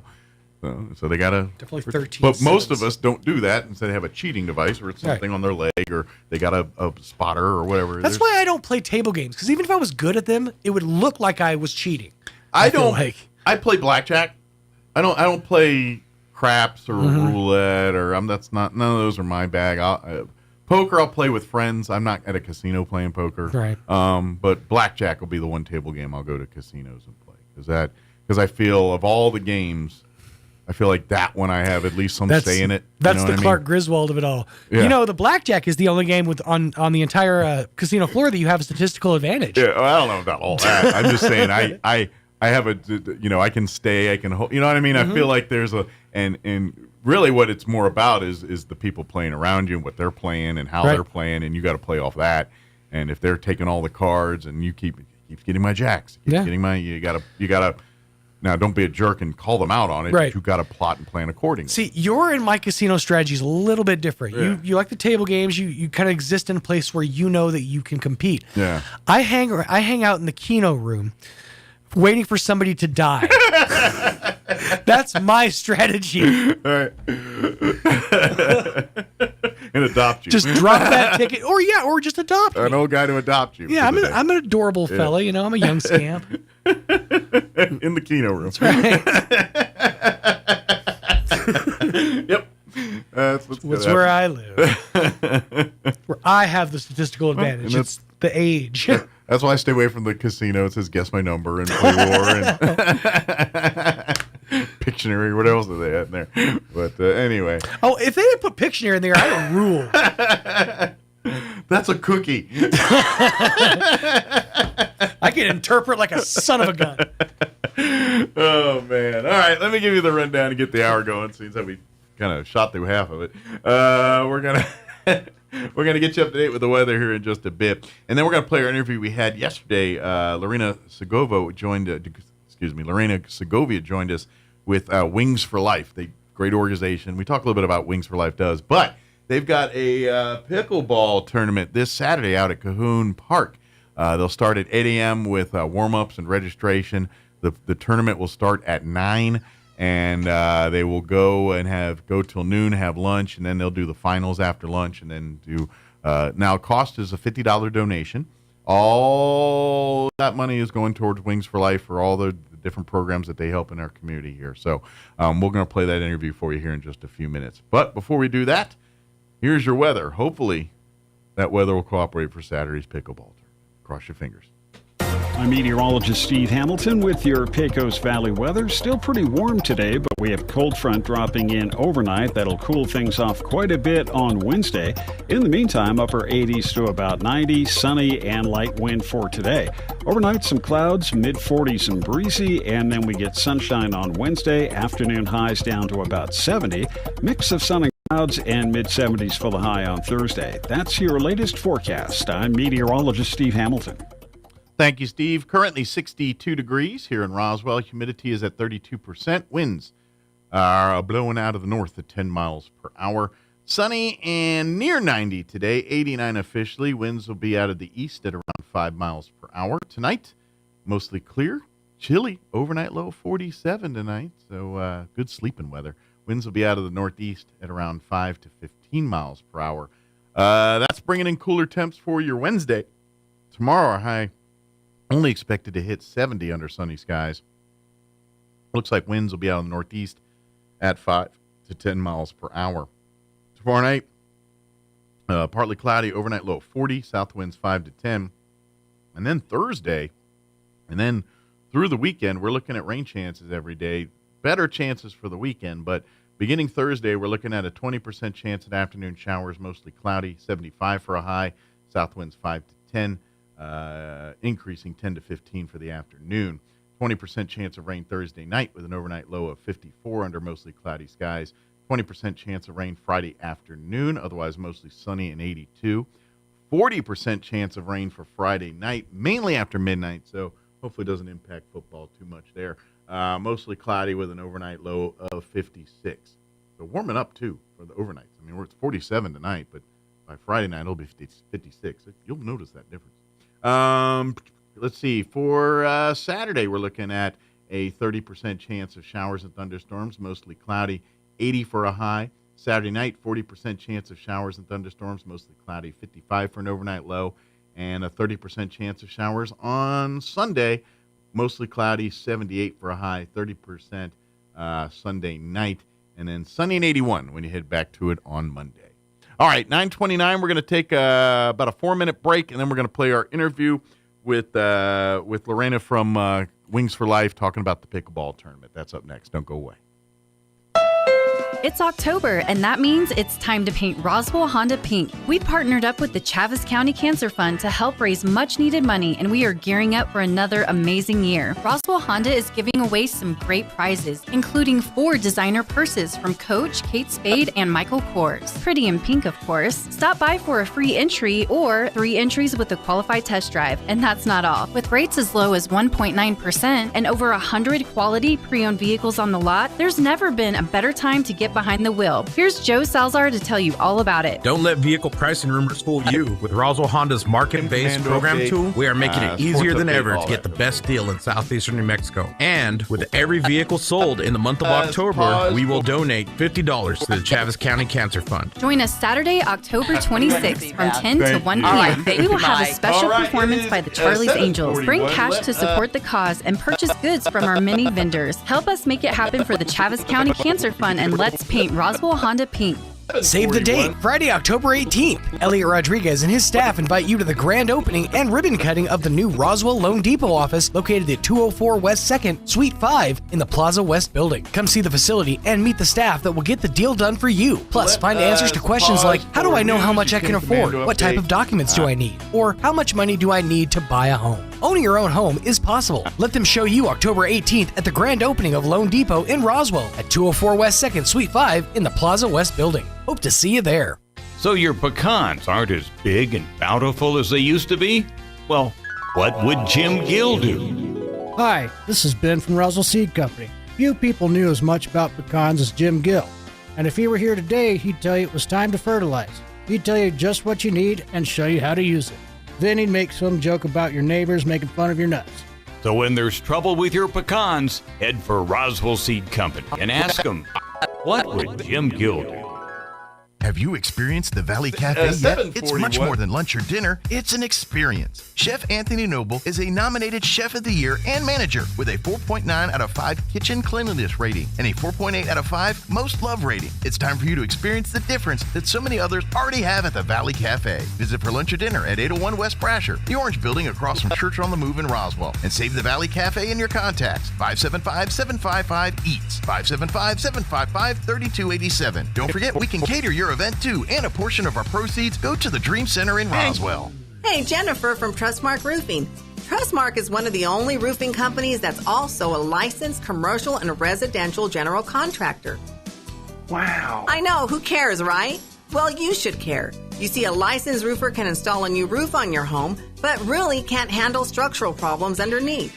So if your roof needs reframing or your chimney needs a water diverting cricket, you may need to call a licensed general contractor. And coordinating 2 companies for your roofing job can get costly and messy fast. As a licensed roofer and general contractor, Trustmark can install a stunning new roof on your home and handle structural issues.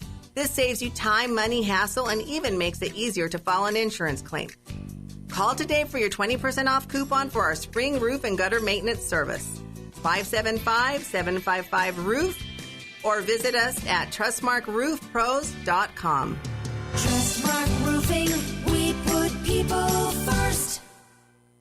If you're missing a tooth or several teeth, a dental implant may be the ultimate solution. Implants look and feel so much like real teeth that you probably forget you have an implant. Maupin & Brown Dentistry is one of New Mexico's most experienced implant providers, with literally thousands of implant patients who are absolutely delighted with the results. Call Maupin & Brown today for an evaluation. You'll be surprised how affordable implants can be. Maupin & Brown, your choice for experienced, state-of-the-art dentistry. American Legion Post 61 family, along with the support of the community, are collecting relief supplies and cash donations for hurricane victims. A truck and trailer will be leaving for North Carolina on Saturday, October 19th. Deadline for donations will be on October 18th. Drop-off locations are at Southwest Printers at 110 North Pennsylvania and the Roswell Chamber of Commerce. Trailer for the trek is provided by Roswell Livestock and Farm Supply, and escort will be provided by the New Mexico chapter of the American Legion Riders. For more information and to get more involved, please visit roswelllegion.org or call Commander Stephen Lee at 575-268-0220.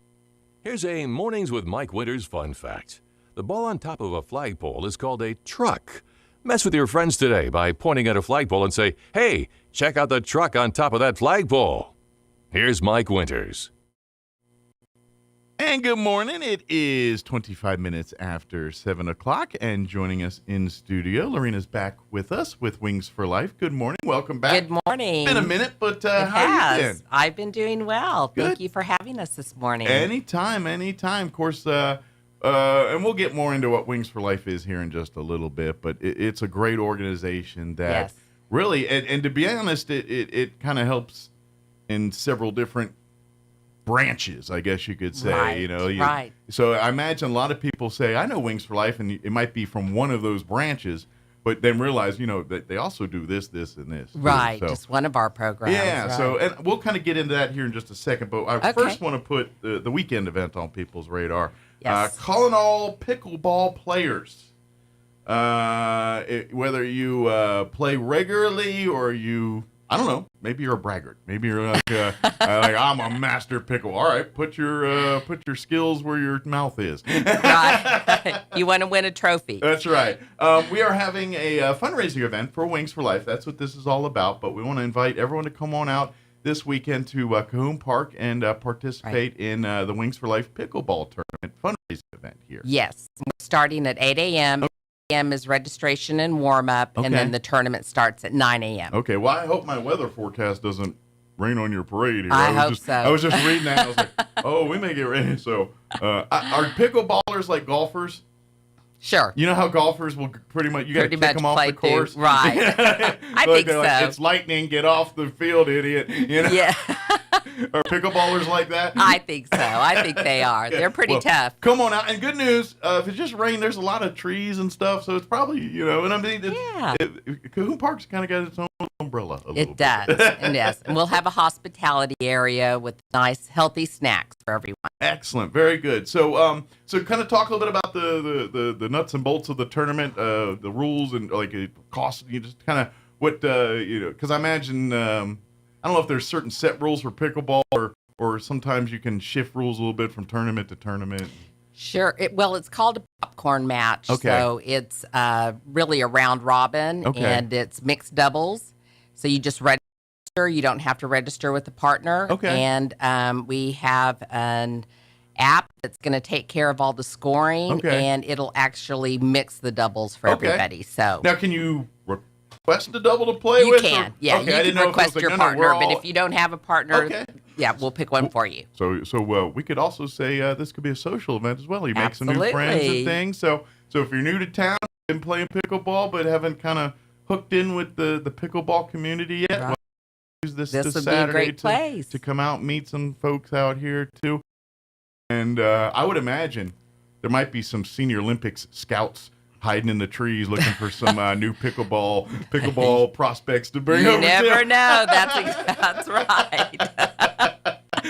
There could be some scouts here in Roswell. So you see someone in the trees with binoculars, those are probably just Senior Olympic scouts right. for pickleball players. Exactly. But yeah, just going to have fun and so kind of talk about like the flow of the day, how it's going to go on Saturday. Well, we're just going to start with warm-up and registration. And like I said, we're going to have some healthy snacks for breakfast. And then we'll start the tournament at 9. Okay. And everybody will really have a rotation, so they'll be able to play with everybody out there. Okay. And then we'll probably break for lunch, and then we'll have our finals and the winners, and we'll have an award ceremony. Okay. So it should probably wrap up, like mid-afternoon? Yeah, we're like thinking that. about 2. Depending on, tournament action and how long the game's going. How, right. If it gets back and forth a little bit, game might go a little bit longer. Game could go 5 minutes, or it could go about 20 minutes. But I would also offer if people have been kind of seeing, what's all this pickleball things people are talking about? Not really... Come out and watch it. Come out and watch, Come There's learn bleachers. more about. Come maybe learn more about the sport.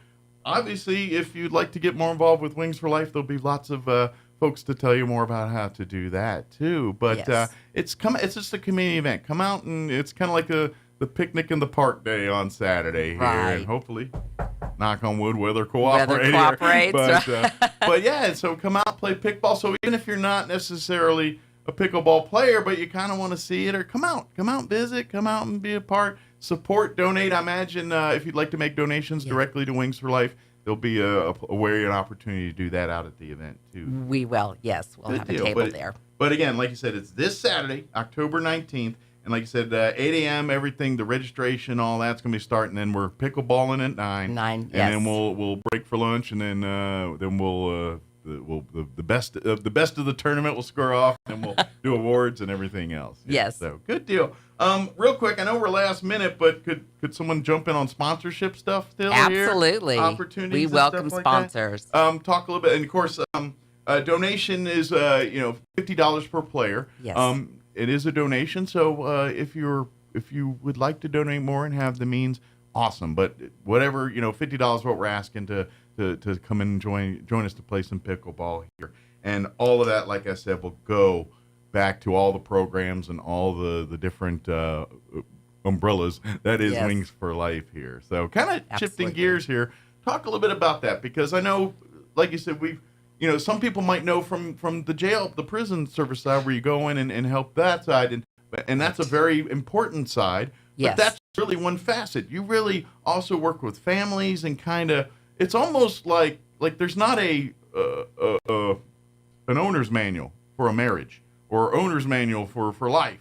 And Wings for Life's kind of like, we don't have a book per se, but we're kind of like that. And so that's like a facet of Wings for Life too. Yes, here. absolutely. So I'll kind of shut up and let you kind of just explain those various different, avenues of Wings for Life. Sure. Here. Well, Wings for Life has been in Roswell since 2006. I don't think people realize that we're really a grassroots program. That has been serving the Chaves County community and, of course, the families of Roswell with multiple programs. But we do offer really a whole family support service. Yeah. So we start with parenting.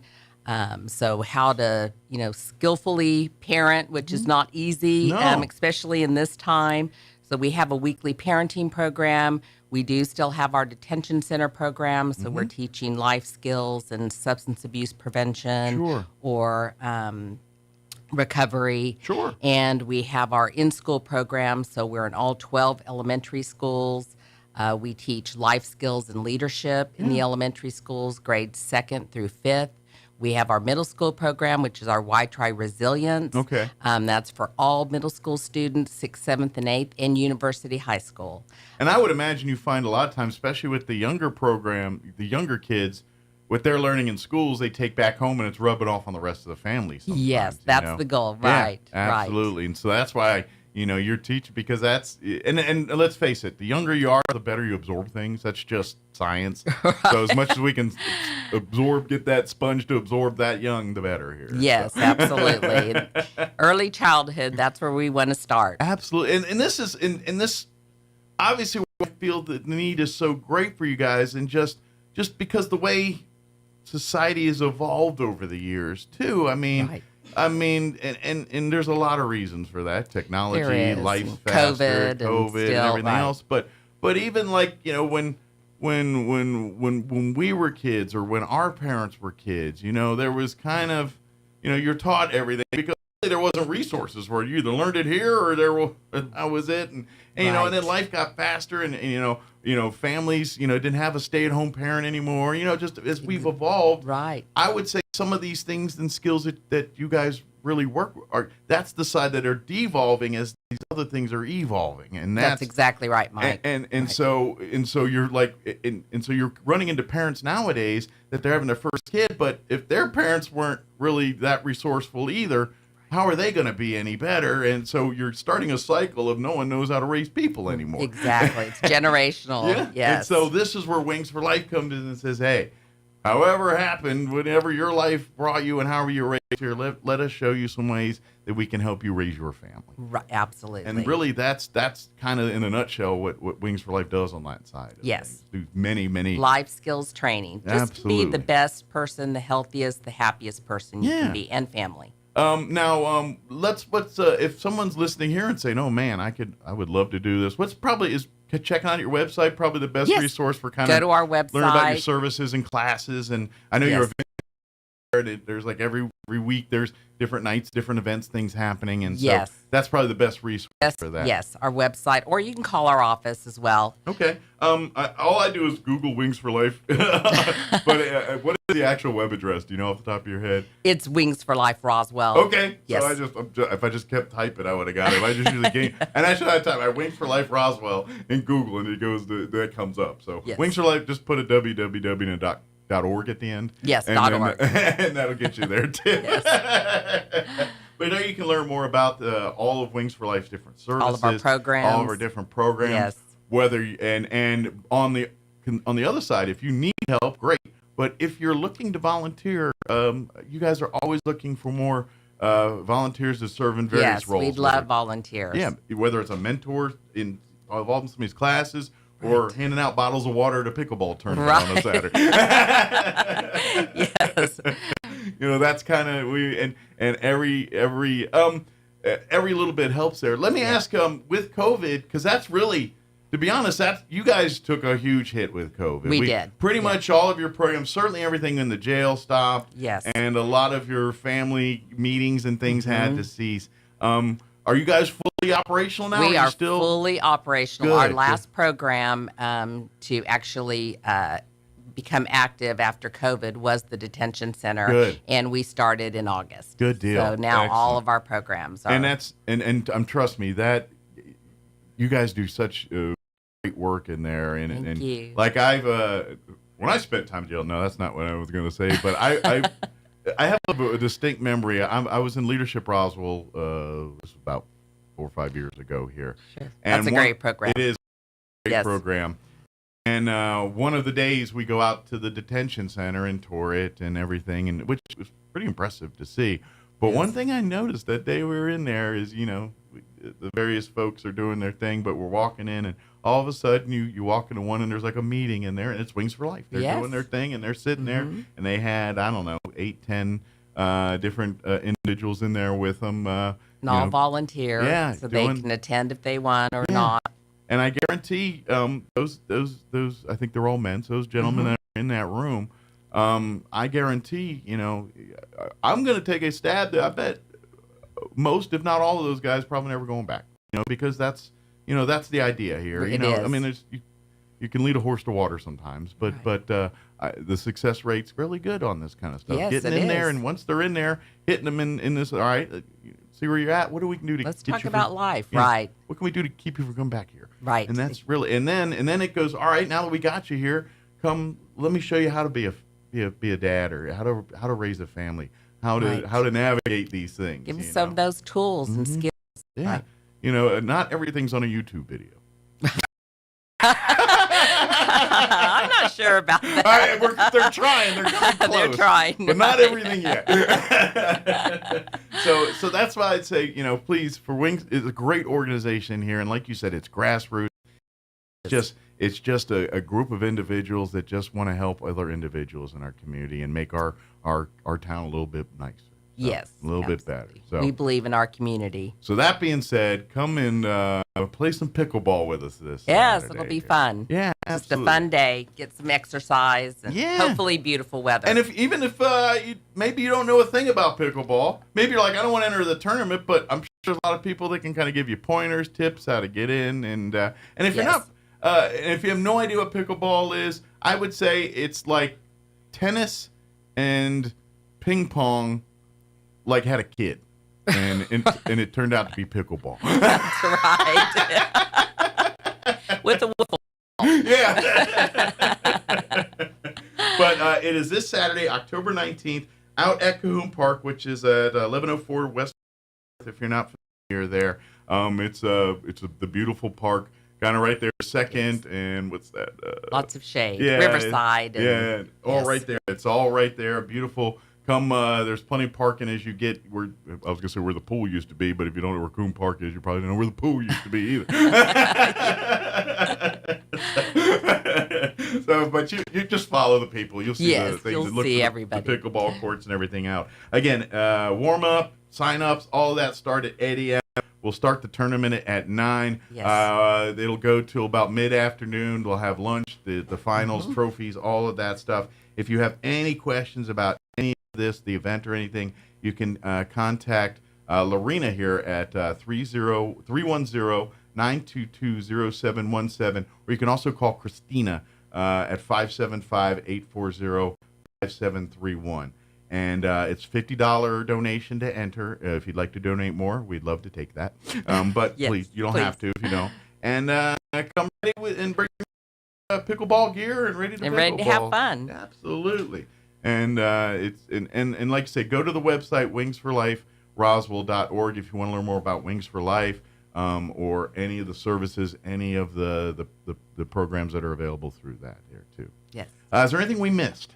I think we covered it. Awesome. That's it. Well, Great. thank you very much as you. always, and we'll see you this weekend. And I think I'm almost in the window where if I want to do active, pickleball's about my level now. Because in my head, I'm like, I can still play hockey. I'm like, everybody, if you've played any sport, any paddle sport, you'll pick it up quickly. Well, and that's in my head. I still think I can play sports like hockey, and I know I can't. I'm going to get broke if I play hockey. Pickleball. Don't play hockey. I need to lower my skill level. Like, all right, you're not that guy anymore. You're brittle bones. Let's get you some pickleball where there's less likely someone tackling you. Yes, it's not quite that intense. But it does get intense. It can be. Yes. There is it brings out a little John McEnroe in you. Sometimes. I've seen it happen. I admit, yes, I've seen it happen as well. But thank you as always. And, thank you. We'll see you next time. And anytime, even if it's just to say, nothing particular, just we're here. Come be a part of us. Love to have you. So. All right. Awesome. Great. Thank you. Have a great day. You have do a great the same. week too. Hopefully weather cooperates I know. for this weekend. Please order beautiful weather. At least for Saturday from like 8 till about 5. At Give least, us yes. no rain. And then we'll take rain. Yeah, before, after, good to go. Maybe more after, because I don't know how that impacts pickleball. Right, yes. Yep. We'll find out real quick how level it is. I don't know. We want to see that. Thank you. All right, thank you, Mike. All right, it is 7:41. Let us pause for news, your Kim Commando update, sports update, all that. Don't go away. Championship air races and air show as the event transitions from Reno, Nevada to Roswell. A team representing the city and the local economic development organization spent a few days in Reno during the event's final run in that city to gain detailed information and insights about the operations of the 60-year-old event. It's put on annually by the Reno Air Racing Association. Roswell city officials and staff and representatives of the Roswell-Chavez County Economic Development Corporation were in Reno October 2nd through 7th, including during the event's 60th celebration at the Reno Stead Airport. The Roswell Police Department will again be part of National Prescription Drug Take-Back Day. RPD is partnering with Walgreens to host the event at the company's South Roswell store on Saturday, October 26th. The members of RPD will be at the store at 1200 South Main Street from 10 a.m. to 2 p.m. October 26th, when anyone can bring unwanted and unneeded prescription drugs to the Take Back Day event. The service is free, and those bringing prescription drugs can always remain anonymous. You're up to date. I'm Jared Sorello. Waking up on the right side. This is the Sean Hannity Morning Minute. I mean, we have a campaign now that is sending out surrogates to lie and compare Trump to Hitler. The end of democracy. He's going to sign a national abortion ban, none of which is true. That is against IVF, not true. The person that has to start answering questions, real questions, are Kamala Harris about her 12 million plus unvetted Harris Biden illegals. Why do you want to decriminalize it and offer free food, housing, health care, education, your running mate legal driver's licenses, and a college education for people that you haven't vetted, and they've come from over 180 countries, including our top geopolitical foes and countries with terror ties. From coast to coast, from sea to shining sea, it's the Sean Hannity Show. Hey everyone, the 2024 election is on our doorstep, and Kamala Harris and Tim Walz are knocking on your door. They're pushing for higher taxes and even taxes on unrealized gains. Could you imagine that? Paying taxes on something you never took profits on? What would that do to the economy? Will they come for your retirement savings? Will they come for your house? Who knows? But don't wait to find out. Learn how you could protect and diversify everything you've worked for with the top-rated precious metals company, Goldco. Goldco has over 6,000 five-star reviews, a bunch of awards, and has helped people just like you purchase over $2.5 billion in gold and silver.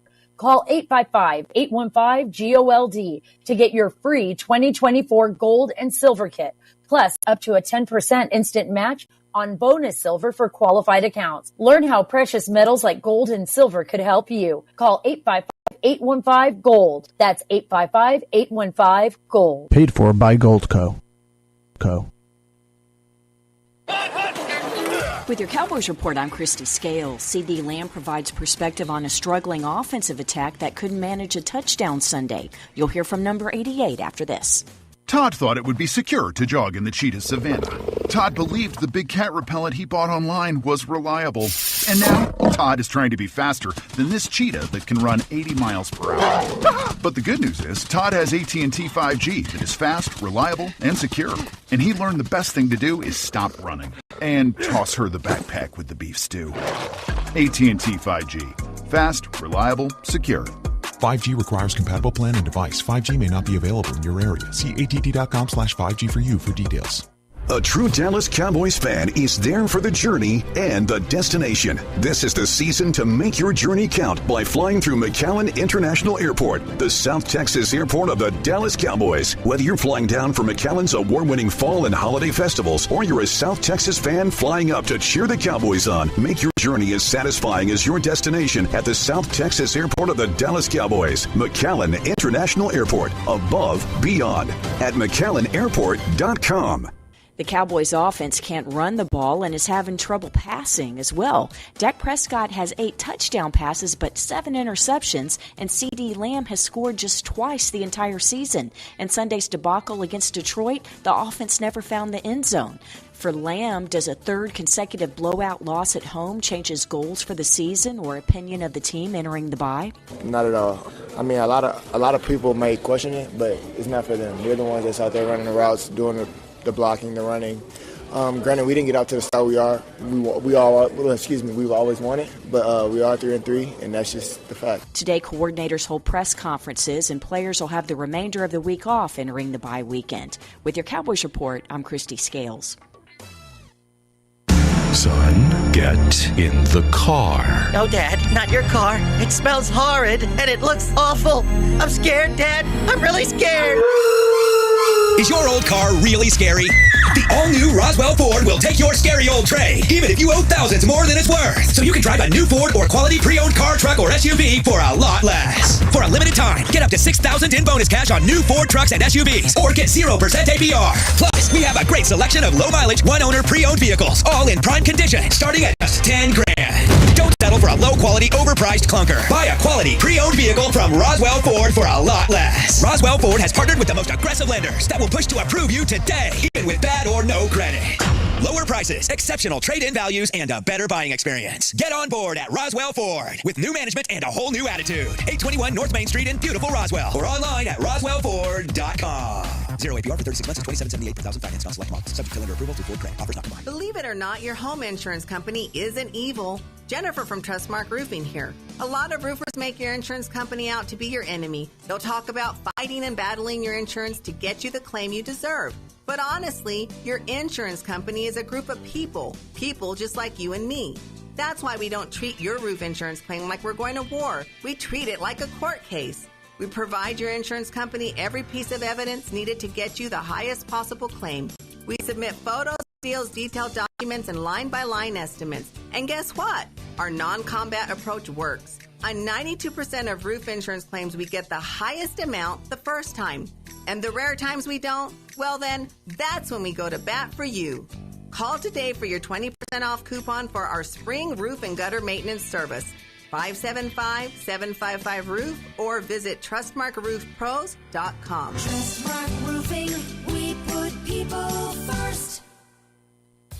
Hi, I'm Chef Anthony Noble at the Valley Cafe located at 801 West Brasher in Roswell. We want to welcome you for dinner 5 to 8 p.m. weekdays, except Wednesday we close at 2 p.m. If you haven't tried our food yet, I hope you come try one of our dinner entrees, pasta, soups, salads, burgers, and sandwiches, and our weekly specials as well. Let me make you great dinner. Visit the Valley Cafe at 801 West Brasher, the Orange Building across from Church on the Move in Roswell. Can't see us in person? Find our full menu on DoorDash, Grubhub, and Uber Eats.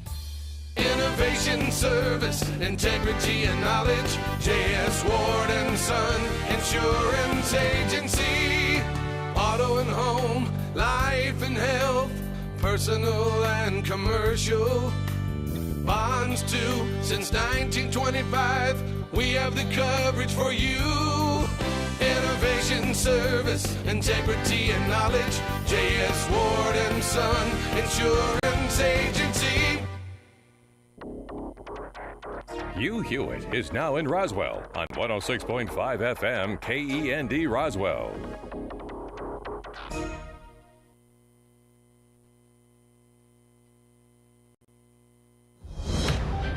Breaking news this hour from townhall.com.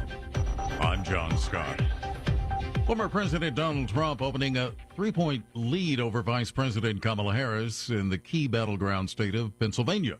Bernie Bennett has the report. A new telephone and online survey by Rasmussen reports an American Thinker find that if the elections were held today, 50% of likely Pennsylvania voters would vote for Donald Trump, while 47% would vote for Kamala Harris. In September, Trump and Harris were tied in Pennsylvania at 48% each. The survey of 1,072 Pennsylvania likely voters was conducted on October 9th through the 13th by Rasmussen reports and American Thinker. 33% of Pennsylvania voters say the economy is the most important issue in this year's election, followed by border security at 21% and abortion at 17%. When asked which issue the next president should address first, illegal immigration is in the top spot at 31%, with rising prices at 27% and protecting our democracy at 24%, Bernie Bennett reporting.